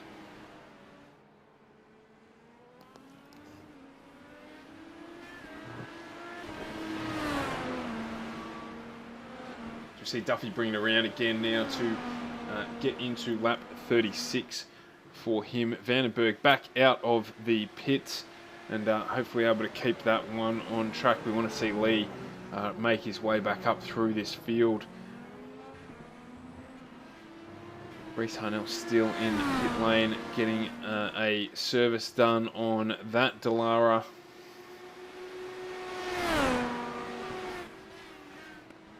Jump on board now with Ron Polito and see where he is at in this one.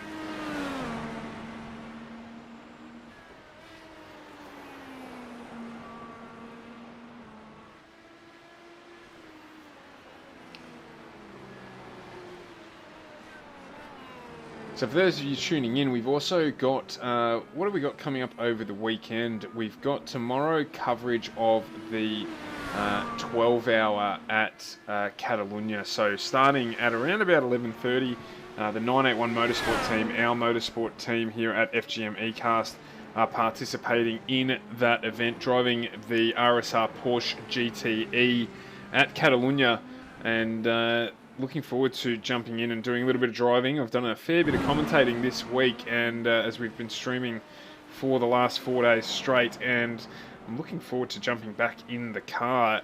We've got 12 hours at Catalunya, so we won't be streaming the whole thing with commentary, but I'll certainly be bringing the start of the race to you with commentary before I head off and jump in the car. At that point in time, we will bring you coverage, silent coverage of the car and its progress.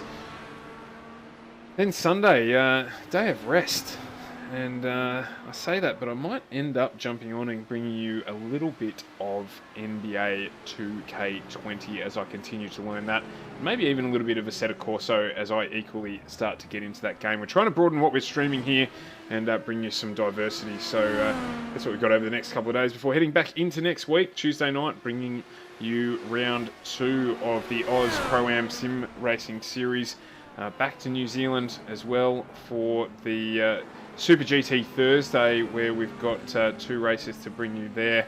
And that'll be a dual stream because we've got the New Zealand race, and that will cross over. It's an endurance race, the start of the races that we'll be running. So we'll be dual streaming that. Probably one race on Twitch, one race on Facebook. So depending on what you're looking at, you'll need to switch over between races to watch, what we're bringing you there, such is the calendar.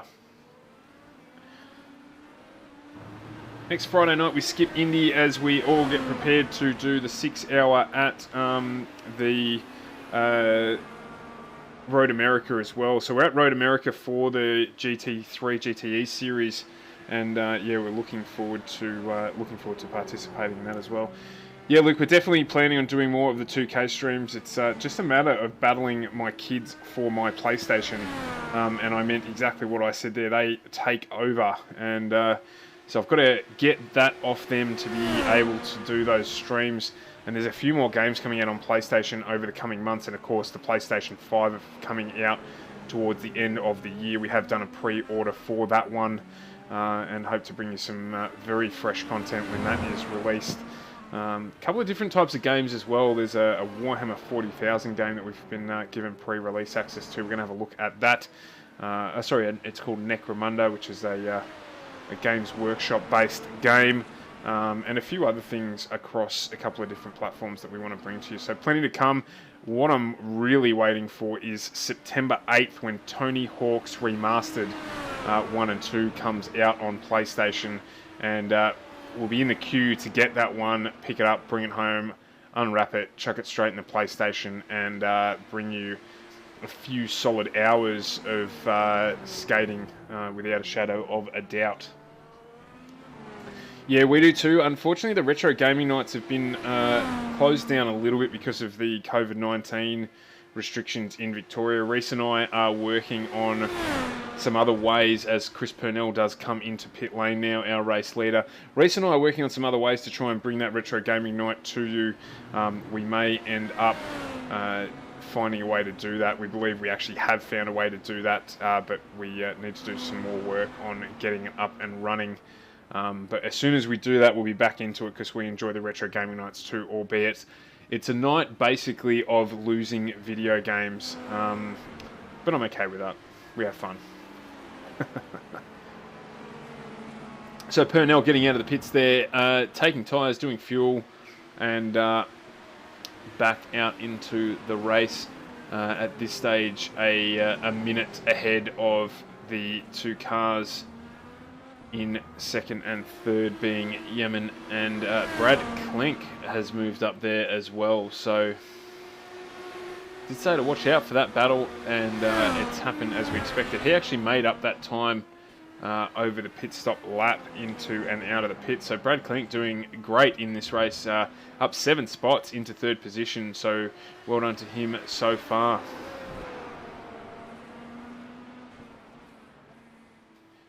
I want to bring some soccer into the mix here as well. There's a lot of people that stream soccer, but it's a personal favourite of mine. I haven't played FIFA in any way, shape or form, I don't think, for the last 10 years.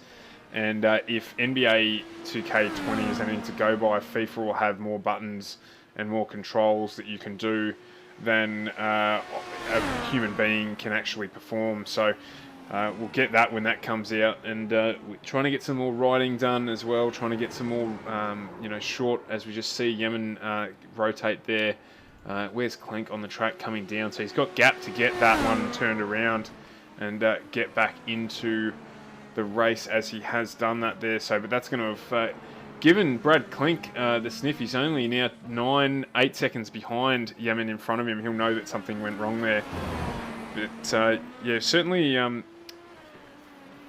looking forward to bringing a bit of FIFA onto the stream as well. If you're interested, we would love to host some other streamers as well. So if you're interested in doing some gaming and do something a little bit different to what we do, then definitely drop me a line, Stuart at FGMEcast.com, and we'll see what we can work out to get you to jump on and host what you're doing on our stream, to bring our audience something different. And it might be a game that we don't play, but definitely looking to bring some variety to the show.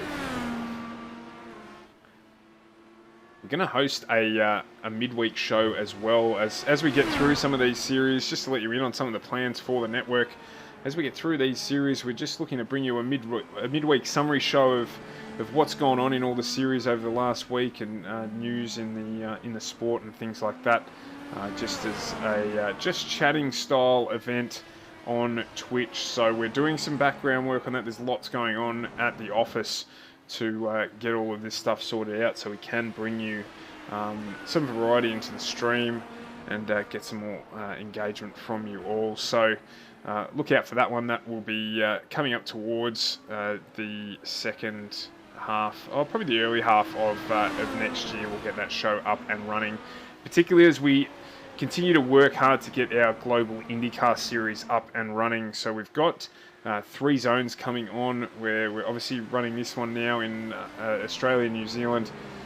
We're just about ready to push the button on our Indy Asia series, and also on our what we're calling United IndyCar series, which is the Americas. So trying to find some space to do something in the UK and Ireland, and then of course Europe. So that's what's on the cards for this series. So this here, just a trial series to get everyone involved and get a little bit of support behind it before we launch into next year, our 6-month Australian-New Zealand Championship Series, which will then be followed up by a World Championship Series for the top 4 places in both our Pro Mazda and our IR18 series, who will head into our global championship of 20 cars.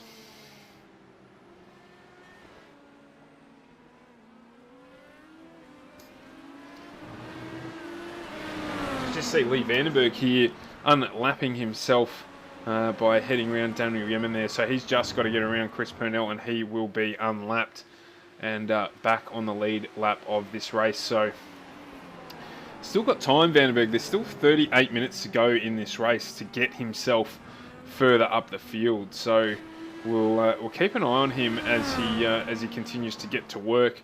I can tell you that he is lapping as fast as the cars at the front. So he can definitely get there if he just can continue to put in consistent laps.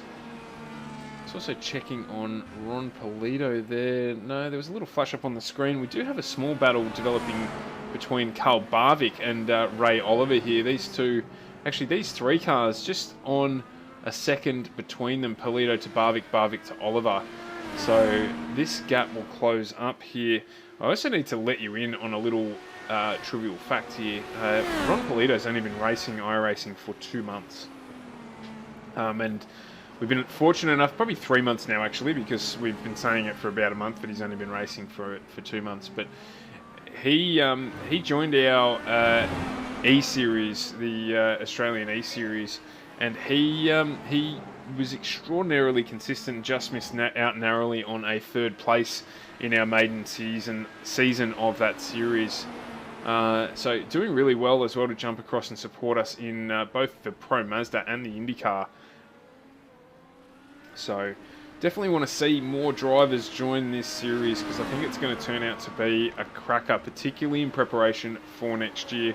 Now we've told you what our plans are with that one, we definitely want to get as many drivers into this as we can and get the fastest guys, so that, you know, we obviously a little bit of home crowd support, getting an Australian or a Kiwi up on the top step of that World Championship is definitely the goal. The hidden goal. It's a hidden goal. We've got to be impartial and fair in what we do, but that's definitely what we're aiming for with that series. We're going to do a true World Series, not one of those American style ones where they only play with American teams. Is that okay to say? Probably not. John Cleese would approve. Anyway, we'll check back in with our race leader, Chris Purnell. He is still nearly a lap in front of this entire field. He's still racing on a G29 bolted to a Table 2. Well, Phil, we need to get that fixed, albeit it just proves that it's not necessarily the equipment that makes you quick, it's the talent. And I think Ron certainly has a bucket full of that, so you need to get him into a simrigs.com rig. They can sort him out with a wheel and some pedals and get him even quicker again.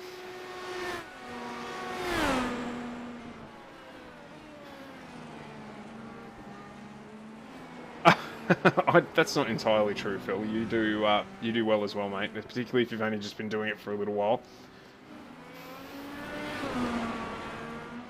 It all takes time. It's a completely different experience to racing a real race car, and they don't necessarily translate for everyone. So you guys are doing great. We love having you involved in our series, and excited that you've expanded to a 4-car team as well.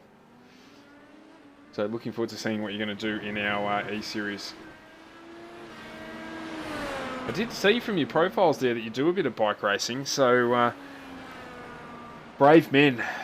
Never ventured out onto the motorbike, only ever done car racing, and having said that, I would give sidecar racing a crack, and I know that sounds crazy given that I said I wouldn't race a motorbike. Probably wouldn't want to race sidecar racing, but I'd love to give it a go and be the guy that hangs out over the third wheel on a couple of demo laps.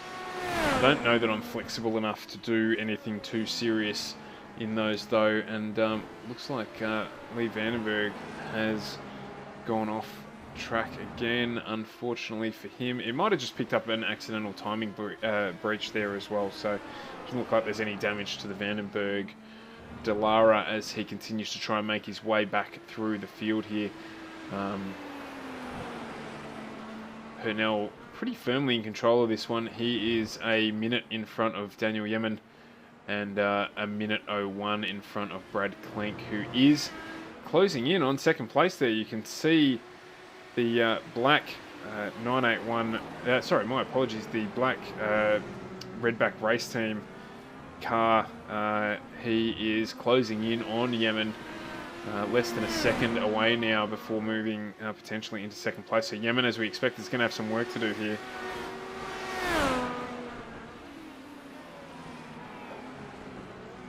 Yeah, I know, Phil. While they're hanging over the back of the back seat there, we get a fair bit. I go up to historic Winton in Victoria every year because, albeit I race historic cars or had raced historic cars previously, I love going up and watching the sidecar racing because they're all berserk. They're all these dudes with these massive long ZZ Top style beards, and they, look like they haven't probably gone for a jog for a while, but they get out there and they're so athletic on the sidecar, hanging over the ripple strip, arching their back over the ripple strip to keep themselves, keep that third wheel planted, and then, as you say, when they go around on the right-handers, that wheel just lifts up in the air. So it's a fantastic thing to watch, and then how they position themselves for a pass as well. It's a cracking thing that everyone, I think, if you're into motorsport, even if you're not into bike racing, go up and watch that if you're in Victoria. If you are in Australia and you're in Winton around May of the year, I think it's the weekend generally following the traditional V8 supercar calendar. It's a cracking event to go and watch. Me and my mates head up there and have a look at it, and yeah, they're all bonkers, absolutely bonkers. But I'd still give it a go. So. But I don't know that I'd want to race. Just a couple of demo laps would be the way to go for me, I think.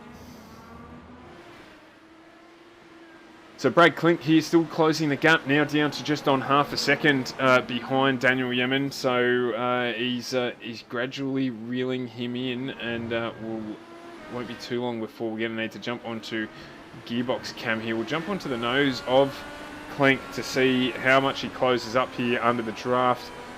Gets good corner exit speed out of the setups that he runs, actually. He did the same thing in the Pro Mazda series just before. Hopefully he doesn't make me look silly and come out and tell me that he's running baseline setup or something like that. But he's doing a cracking job. Up 7 spots, along with Carl Barvik, my apologies, the highest movers in our field. So he's just sticking the nose out here, having a look, letting Yemen know that he is there and he means business. Yemen getting just up on the inside there, opening the door and then just slamming it shut before Klink could do anything about it. So still just on about half a second. Klink will be thinking here, I imagine, that he wants to position. Oh no, as we see Yemen go around and he's hit the wall. He's hit the wall on the inside there. So that is game over for him. He's going to have to pull in for that one. You can see there the nose cone bent, and that is very unfortunate. He was doing a good job up there in second place. It probably won't cost him too dearly. He'll pull into the pits here, get the wings repaired on that car and get back out. He may well actually not suffer too badly for that at all. He should be able to fuel that car to the end of this race based on our pits. duration, based on our run length before pit stops here, looking at a run length of around about 27 laps. So with 30 minutes to go, he could manage fuel to the end here and actually not cost himself any time at all. So we'll keep an eye on Yemen as he, I think, will probably get to move up the field. And there is that cool looking Polito Motorsport car. Ron getting a new wing there, doing tyres and fuel in that one. And again, equally, that will probably fuel him to the end of the race. So we'll just watch. I reckon they will make their way up the pack a little bit here if they can play that strategy right. So Clink now up into second outright. He is equally ducking into pit lane to get his final stint done. So it looks like Purnell has managed to fuel save a little bit because his fuel runs are around about 40 laps, 2 laps longer than the next closest car, which is actually Andrew Duffy, who's moved up into second place again now, who ran a 38-lap stint without fuel.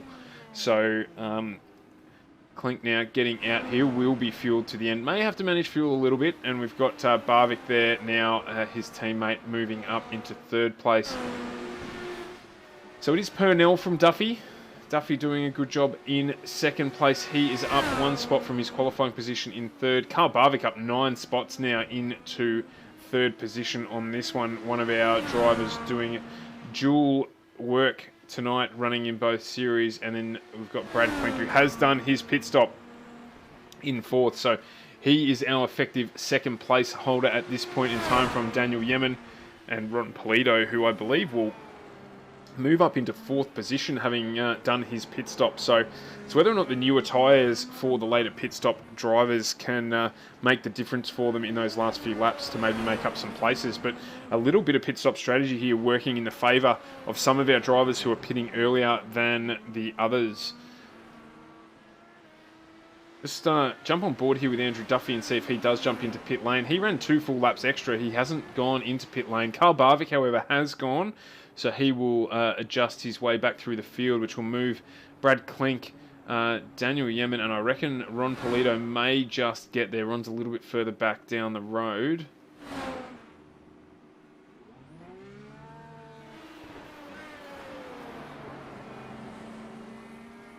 No, so Ron's not going to quite make up the distance and get an advantage out of that pit stop window there. Albeit by the time Barvik comes out, he's not even really going to be under any pressure at all. So Barvik adjusts back down there into fifth. So Duffy here in second, still not having done his pit stop yet. RSR Esports, and we'll see whether or not he jumps into pit lane on this lap. He did do a good long run in the first stint, so he isn't jumping into pit lane. He's going to have fresher tyres towards the end of the race. Slightly shorter fuel window for him to pull as well, so not needing to take on quite as much fuel, albeit these cars pretty quick with their pit time, so around about 10 seconds for a full tank and tyres. He's not going to need to do that and be able to pick himself up a couple of seconds in that pit stop. We spoke about it last night on the GT3 GTE Australian Endurance E-Series race, about how important it is, even if you're not having a your best race ever, to get back out on track and just get time in the seat. Particularly in a new series, new car, it's a good thing to be able to get used to the competitors, used to passing, used to how the car handles over these longer duration races. So an hour and a half's a long race in one of these vehicles. So even though you're not going to necessarily win the race, you may not finish on the podium, it's a good thing to be able to get time in the seat. It's the same in a real race car. It translates through onto the sim here as well. And if you speak to any of the really fast drivers, they'll tell you that a couple of days out of the sim, when they get back into it, there is still that sort of 20-minute, 30-minute readjustment back to the car, back to the track, back to conditions, to get right up to that fast pace that they're used to driving at. So by spending time in the car, you know, it's very easy for drivers to just jump out of this and walk away and say, I'm not interested anymore. But you've still got lap time, your experience on there with other drivers at full race speed, not at practice speed. not trying things out, not testing, and they're going for it. And that way you're going to get the benefit of that extra time on track that will improve your driving and improve your racecraft. And there is racecraft in this. There's no question about it at all. So we're still on with Brad Klink here. Andrew Duffy, 22 seconds in front of him in second, but he has not pit yet. So just waiting for that to happen, and the adjusted order will be Purnell from Klink, from Yemen in our top 3 positions in this one. But Duffy certainly getting good mileage out of that car. He is 3 laps extra now on top of Klink in terms of pit. In terms of his pit lap, so we'll work out here just what sort of difference that's going to make overall in terms of their pit fill. Really, it's going to be more about having fresh tyres at the end of this race, in addition to saving probably around about a second out of the pit stop, which when they're stationary for 10 seconds is actually it's a tenth of their pit duration. So it's a lot. These Indy cars are quick to refuel, quick to do tyres on. So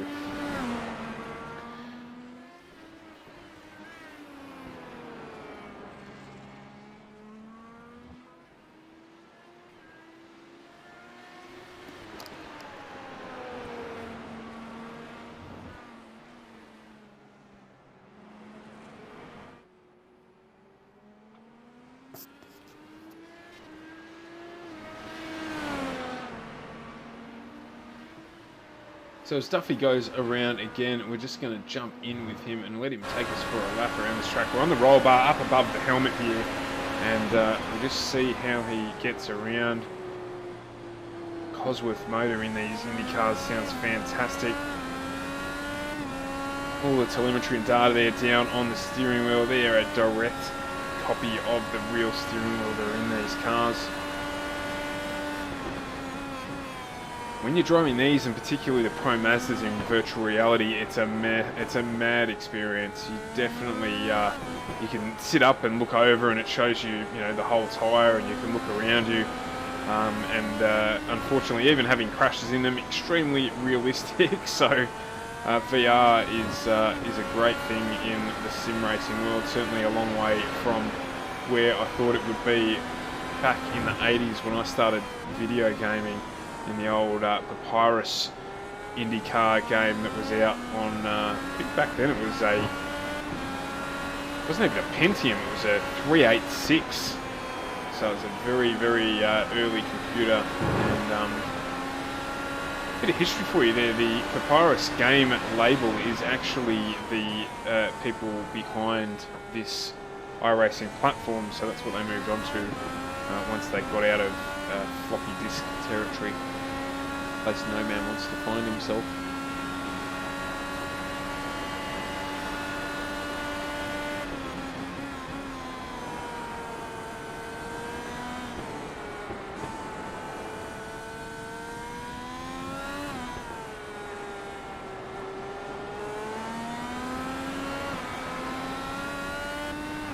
Just keep on board with Yemen here. Just see when he is going to jump into pit lane.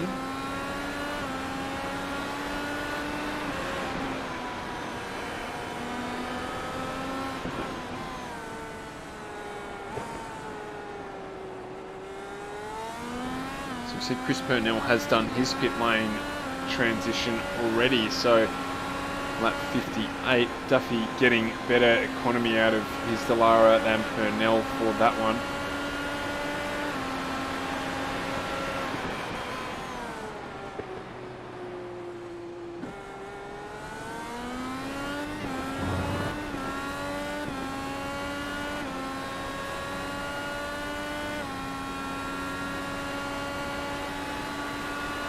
Going to jump off here now with Duffy, who's been kind enough to take us on 2 screaming laps around this circuit, and just have a quick jump back to Daniel Yemen here. He did unfortunately have a spin a little while ago, but just watching him now, he's 5 seconds behind Brad Klink, so he also is lapping quicker So actually Clink did have an off on the last lap. We'll bring that to you now as a replay.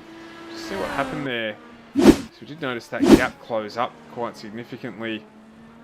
Just wondering what's happened there. Clink's driven a faultless race to this point in time. He's just got it to over-rotate a little bit there and done the right thing, rolling it off and getting right back out on the track there. So, albeit that cost him a few seconds, certainly not terminal for Brad Clink as he keeps going in this race. You can see him there just making his way around the back end of the circuit.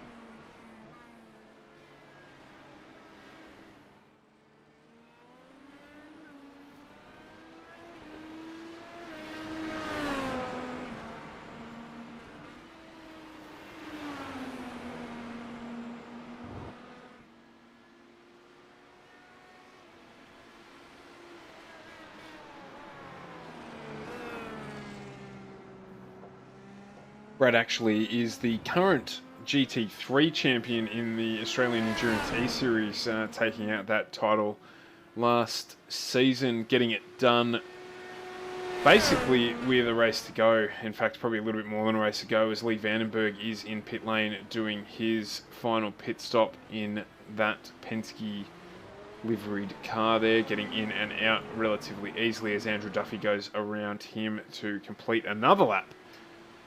This car has extraordinary mileage. He's doing a great job, obviously, managing fuel in that setup there. Tyres don't look to be affecting him too much either, so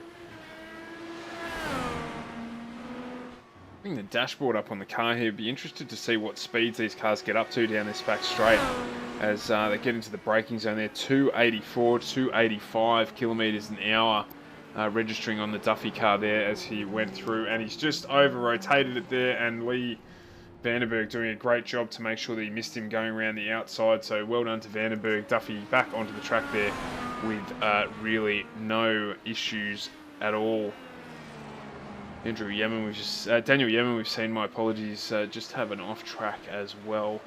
So we'll jump on board with him and just have a quick look at what might have happened there. I imagine it was going into turn one. The car might have over-rotated a little bit, which happens. Oh no, he's just over-rotated it there going into the bus stop at the end of the lap with no harm done. Got a fair gap here in the field, so these drivers not being penalised too heavily for this. It's a long race, I'm not going to lie, a long race for them to do as we're an hour and 12 in. There's only 17 minutes to go here. And these drivers will be getting tired, some of them having done 2 races tonight, doing the 30-minute Pro Mazda race prior to this one as well. So certainly gearing themselves up for some endurance racing, but it can be a little taxing. There's not a lot of time to have a break around this track at all. With pretty much the straight that we're on now with Chris Purnell, the only time that you do get a break, and it doesn't last too long. So different to some of the other tracks we run on. Always Purnell gets a little bit loose there as well.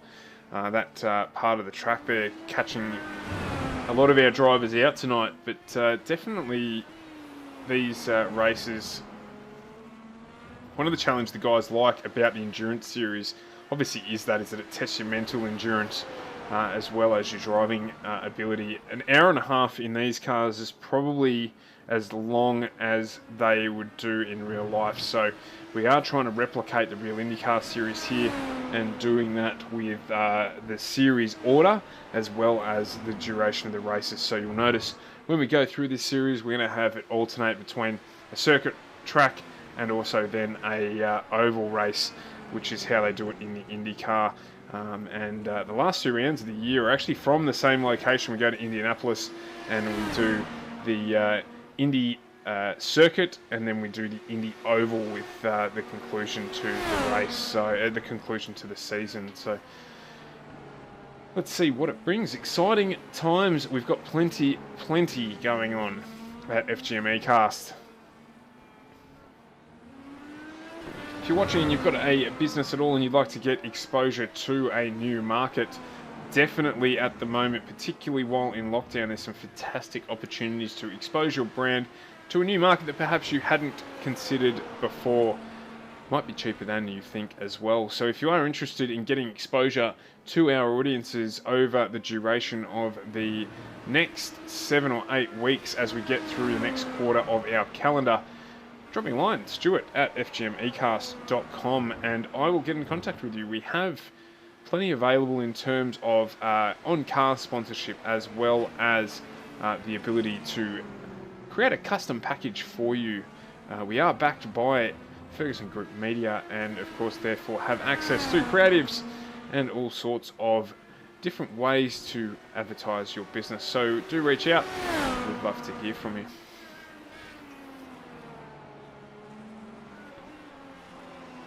Now getting the job done. Just going to look at this Clink Barvik battle, which has closed up now to under 4 seconds. So you can see there a lapped car, but Barvik not too far off in the distance either. There he is there, just coming back around the back corner there. So at some stage he's going to get the advantage of a little bit of draft from that lapped car, and surprise me if in 3 or 4 laps we do see these two close together battling again. We've got 14 minutes to go, lap 66 of this race. Just see Lee Vandenberg there having a small rotation as well. Oh, it's Brad Klink has rotated that car too. He touched? Oh no, they've done a duet. They've done a duet. We've never seen that before. We've got both cars there. I'm just trying to get vision of it. Blocked by all the signage, and we've had both teammates there, I believe. Oh no, as Klink's moved over and has touched another car as well. So lots of damage there as Barvik and Klink. His car's crabbing along. He's going to get that one back to the pits. But a little bit of peripheral damage there for, I think, Daniel Yemen as well. Oh no, so my apologies with Carl Barvik. No, it was Daniel Yemen. So a little bit of peripheral damage there with our front 3 or 4 cars. As I think I just heard some more damage there of one of them entering into pit lane. These guys will all get this stuff sorted pretty quickly and get back out onto the racetrack, but that will have hurt them a little in the result. So Yemen in the pits there doing his repair, Klink doing his repair as well, and out they go. Don't be too surprised here if Klink redresses and lets Yemen out in front, and he has done that because I think he may have just clipped him when he re-entered the track. So, or is it Yemen going to let Klink by? Jeez, they got very close there to touching wheels as well. So, a little bit of late race action here. Maybe a lapse in concentration with 13 minutes to go. Klink, one of the drivers who has done both races tonight, and just a small over rotation of the car there, but he looks to have got the job done, just holding that car up on the track through that part of the circuit as we go through where he did rotate that car earlier on today, and he's done it again, unfortunately for him. It didn't look like there was any contact there at all. As I've just seen as well, a notification that Chris Purnell has crashed. So we're just going to jump into that as a replay and see what's happened there. Is it down through this section that's catching all the drivers out? No, he's launched that one over the ripple strip and unfortunately just lost it a little bit there, but got that back onto the track. And just ahead, actually, of the accident that happened behind that with Brad Klink. So just want to see there if we can. No, we can't unfortunately bring you the replay there to see if there was any touch between Klink and that. It didn't look like there was from our perspective, but we'll find that out later in the race. I think that might have been another single car incident, or potentially what they call a net code, which is where 2 cars get close together but don't quite touch, but the computer thinks they do, and of course performs what it would do if 2 cars ran into one another in terms of an overall outcome. So that pretty much opens up all the battles that we had going on, which is unfortunate with a rapid period of excitement with what was going on there. So jump back on board with our race leader Purnell and give him a little bit of airtime. He has, after an early spin right on turn 1 of lap 1, chased down Lee Vandenberg ultimately, who was leading this race, and has not looked back since doing that. to take a commanding lead in this one. He is 2 laps up on our second place car at the moment, Andrew Duffy, with Carl Barvik in third. Ron Polito now for Polito Brothers Motorsport. Phil up into 4th place. And looking like he's around 14 seconds behind the place in front of him. So probably pretty secure there in 4th if Ron can bring that home over the last 10 minutes of this race. And of course, as always, at the end of this race, we will have our top 3 place getters join us in the combox for a little bit of a chat about how the race was, what they found difficult. And I can guarantee the one thing that they will talk about here is that they struggled towards the end of the race to maintain concentration, with top 3 or 4 drivers all having a spin at some point in time in this last little section of the race. Jump on board with Ron Polito here. So 7 seconds the gap to Carl Barvik in 3rd. He's 22 seconds in front of Daniel Yemen in 5th, and 34 seconds in front of Brad Klink in 6th. So he is in a reasonably good position, Ron, to ensure that he brings home 4th in his first race in the Indy Pro Series. I mentioned earlier, we do still have spots available in this series, so if you are interested in driving, in helping us get this grid out to the sort of 20 to 30 cars we would love to have here each week, then do jump on FGMEcast.com and drop us a line or apply to join the series, and we'll get you on the grid for next week's race as we head to Belle Isle, which is going to be very interesting. Very similar circuit to what you would expect of the Gold Coast in Australia. It is a concrete canyon. It is a street circuit set up to run each year when the IndyCar gets there, very much like the Gold Coast. So looking forward to bringing you that one. It's bumpy as well. It's a very, very bumpy circuit. So it's going to make braking a little difficult for these cars to keep the braking consistent, keep the cars straight. And passing opportunities, look, there are a few. It has got a long back straight, and but the first couple of corners are going to be really, really interesting, with the off camber left-hander as you enter into the front straight, and then the right tight-handers as you get on beyond that. Going to make it interesting for our field as it closes up. So definitely jump in. Love you to join. There is prize money for our first 3 places in this series, with $300 going to our winner, $150 to second, and $50 to third place. So if you're interested in trying to win some of that moolah, then join the series, jump on board. We also do have our Pro Mazda series that we broadcast to you earlier tonight, with spots still available in that series too. Same prize money, so get on board and yeah, join us. We'd love to have you.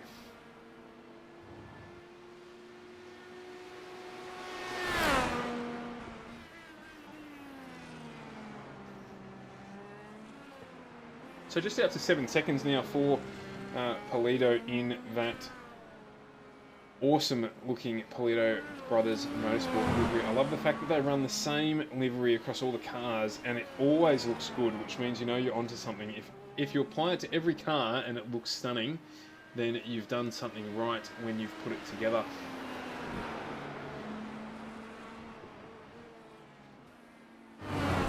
So Chris Purnell now just having a little slide there as well, but almost doing the fastest lap of the race on his last time around, so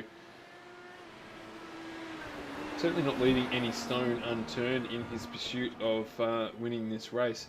I can tell you that Brad Klink managed to get up to 293 kilometres an hour on his last lap around this place. We'll stick on board with Purnell here and see what happens to him down the straight. I'm assuming that Klink might have got a little bit of draft there, because that's around about 6 k's an hour faster than we would expect to see these cars go. It's not on this straight here. We just see this double apex right-hander. It's a little bit off camber there, and the exit is the important part of that corner. See how Purnell goes down the straight here as we watch on the bottom right-hand corner of your screen. The dashboard of his car, 280, 284. So it seems about right for a non-draft lap for that to be the speed that these guys get up to. So don't head to Bathurst in this series, but I'd love to see what they would do down Conrod Straight. I don't know that many of them get all the way around Bathurst because the cars themselves are too low, particularly as you'd head up through your climb to the top of the mountain. But it would be interesting, as we've just got a notification as well that Clink has had another off-track. I'm just going to jump on with that and see what happened there.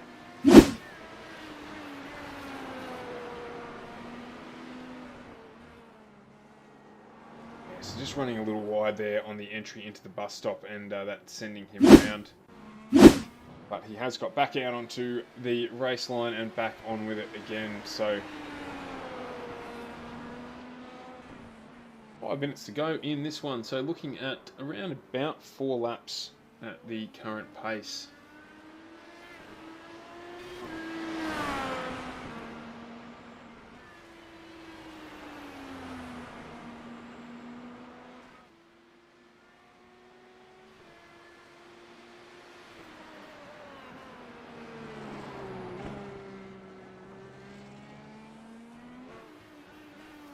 I'm going to jump on board with Reese Harnell and give him a bit of a wave. Reese has had a little bit of a troubled race, but has continued to run and keep lapping, which we love. So good on you, Reese. Thank you for continuing to participate, even though you've had a tough one tonight, and obviously look forward to getting you back on stream next week or in a fortnight's time as we head to Belle Isle there. So another Redback race team liveried car there. You can see that Redback on the side of it, and yeah, doing a good job in getting time in the car, as we said before, which is very, very important if you plan to improve. Just see a change for position there. Ray Oliver and Lee Vandenberg actually fighting for position there, and I'm not sure if there was a touch there or not. We will go back to that one and have a look.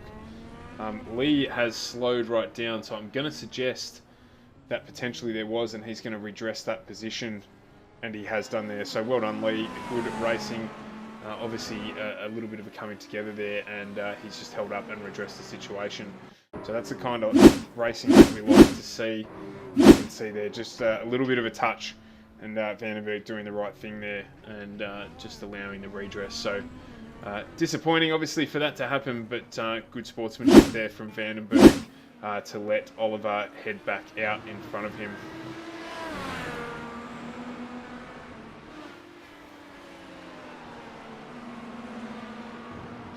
And let them continue their battle as they're doing here for what is 6th position. So Vandenberg had a very interrupted race there. He's run a little deep in the corner, which is going to let Oliver get back up underneath him. And no, Oliver, unfortunately, there, I think, might have done that one himself. So Vandenberg off and running, and now in pursuit of Brad Clank. Now it's a 42-second gap, so 2 minutes to go. Something tells me it's not going to happen. Carl Barvik and the Ron Polito Motorsport car around about 5 seconds gap there. So I think at this stage we're unfortunately reasonably set for our finishing order unless something happens. That Barvik car has got a really, really punished rear wing on it, so he'll be struggling for grip and pace. That happened in that incident where the two cars, himself and Brad Clink, decided to do a little bit of synchronized spinning for us on the track, and that has resulted in that damage to the rear wing of the car there, which Barvik choosing not to pit, and that resulting in that car losing a little bit of straight line pace, I imagine, and certainly plenty of its grip. But with the amount of time left in this, it's not likely that Polito will catch him, as we've got probably 2 laps to go after this one. Gap closing down to 3.8 seconds. So look, anything's possible. It's all based on when our race leader, Chris Purnell, crosses the control line. So he's at the back end of the circuit now. I'm going to suggest we're going to get 2 more laps out of this one. He will get his lap finished within the next 24 seconds. Just watch the countdown there. He's just entering the last sector, and it looks like he's had an off. He's had an off track, Purnell. So certainly fatigue setting in for these drivers as we get to the end of this race. So that will mean that we will not get 2 laps left. Our next lap around will be the last lap of this debut race for the A and NZ, not sponsored by the bank, A and NZ Indy Pro Series, brought to you by FGM ECast, and of course our beautiful sponsors, AFTERSHOCK PC and Virtual Motorsport Mentor. At this point in time, it is a good opportunity to give this man some coverage. He has come back from a first corner incident and driven the socks off the Virtual Motorsport Mentor Dallara to, as they do, school the field in what goes on in this particular car. So Purnell going to finish this race nearly 2 laps in front of the next closest car. So he has dominated it here at Mid-Ohio, doing a brilliant job in that car. So not much else we can say about it at this point in time other than congratulations. It's a good start for you in this series, and let's see what the rest of the season brings. But do stick around, we will have our podium with us as Purnell takes that victory there and gives us a little boogie dance on his way across the start-finish line.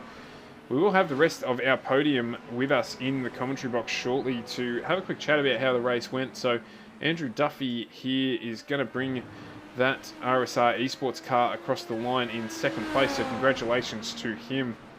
And last, well, certainly not last, but in third place at this point in time is Carl Barvik, who is looking like he is going to finish in third place. For some reason, Ron Polito went through the pit lane on his last lap, which has cost him dearly. He had to go into the pits and get a splash of fuel. So no problems at all there, Phil. Hopefully we can encourage you to join the series next week, mate, and maybe jump in one of those Pro Mazdas and give us a look at your skills in an open wheeler. Congratulations, Carl Barvik, on getting into third spot there. As we have a look back down through the field, so we've got Purnell, Duffy, Barvik, our top 3 finishers in this first race of the ANZ Indy Pro Series, with Polito in 4th, Klink in 5th, a good drive back from him. Lee Vandenberg bringing his car home in 6th. Ray Oliver 7th, Daniel Yemen in 8th, Reese Harnell in 9th, and then we have Troy McMahon finishing our top 10 for us there. So just watching a few of the burnouts from the guys, the Virtual Motorsport Mentor car rolling around to the start there, and here we go for some big burnouts in this Indy car. I'm sure Chris will enjoy your support there, guys. Thanks for tuning in and supporting the stream. As we hope he's going to write his name easy. No, he's just going to do a whole heap of big donuts and give us a celebration here that we want to see. So, great result for Chris in that series. I think Carl Barvik might have done some similar circle work. Somehow, I don't know if anyone else saw it there, there's some silhouettes coming across the screen of human beings. So that's really interesting in the smoke there. Must be the bloke up on the flag marshalling point just superimposing himself into the smoke, which is... I hope everyone else saw that and it just wasn't me. So Purnell now driving the wrong way down the track. It's a good way to get yourself black flagged. I think he's just heading back down into pit lane now, rather than doing another full lap, as Barvik's doing a big burnout there on the entrance to pit lane. And Purnell brings that car back around. So we'll grab the drivers into the combox and have a chat with them when they jump out of those cars.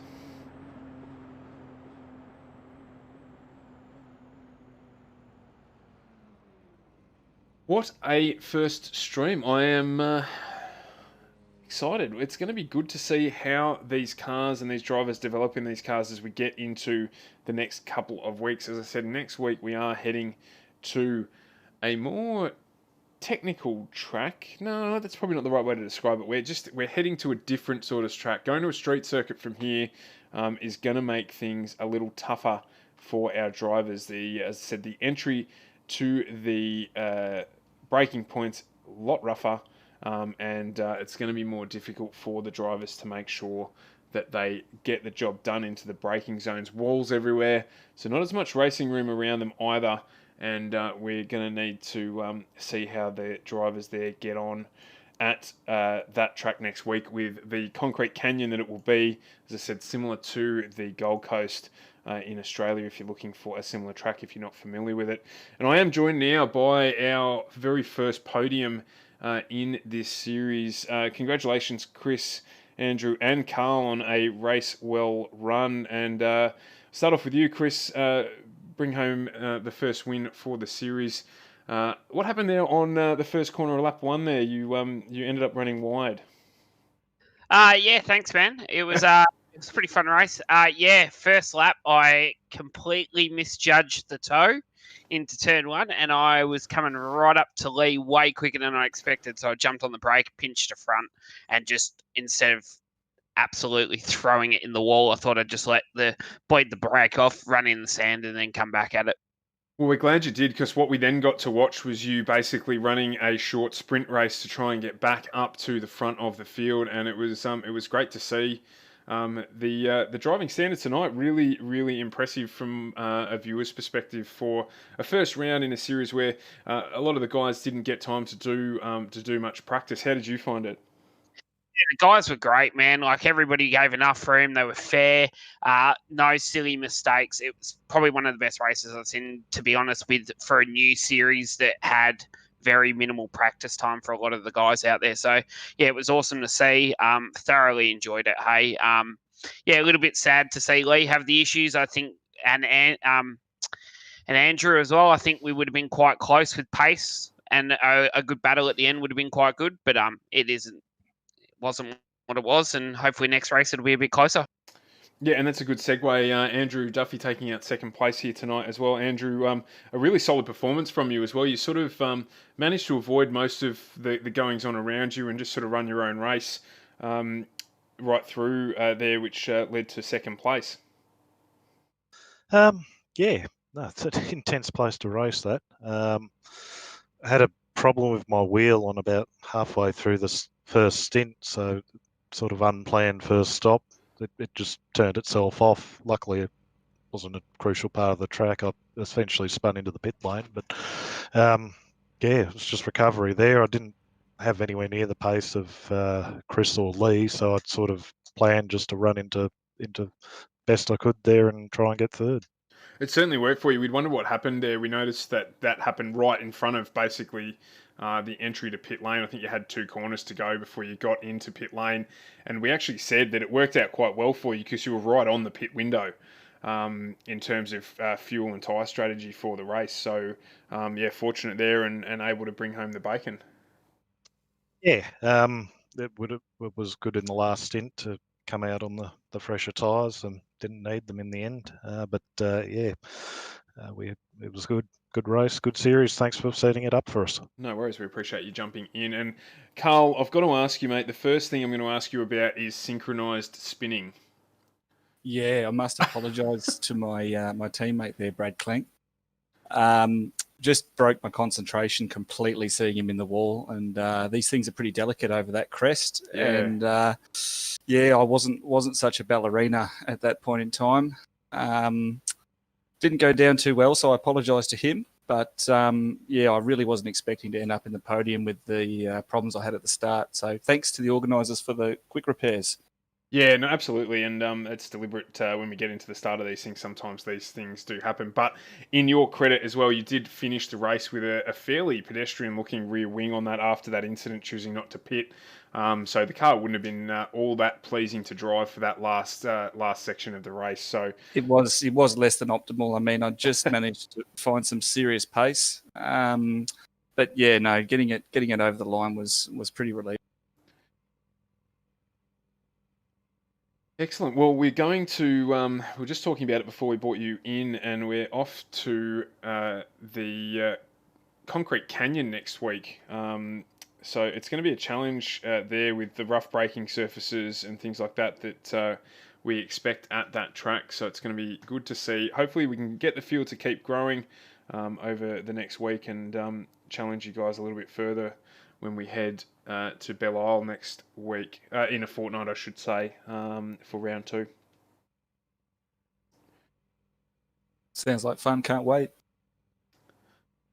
Excellent. Well, that just about wraps it up for us at FGM ECast for this Friday night IndyCar racing series. So just to recap, we did bring you earlier in the evening our Indy Pro Mazda series for a half-an-hour race at the start of the evening, and that one turned out reasonably well. We had a solid field there with the race win going to Matthew Carleone. And in this one, we've had Chris Purnell start out with a win in the first race here, followed by Andrew Duffy and Carl Barvik. So certainly looking forward to our next round, and definitely looking forward to bringing it to you in a fortnight's time here on FGM ECast. Do check us out tomorrow. We're heading off to Catalunya for a 12-hour enduro with the 981 Motorsport Porsche, and looking forward to doing a stint around there. But we will bring you the race start of that one live on FGM ECast before I jump into the car, and hopefully manage to keep things relatively straight before bringing you the end of that one as well. And then on Sunday we are bringing you some 2K20 NBA play as well before heading into another week of motorsport. So that's about it from us. Thank you very much for joining us on your Friday night. And as always, if you're looking for some iRacing to do, jump on our website. We've got plenty of different series available.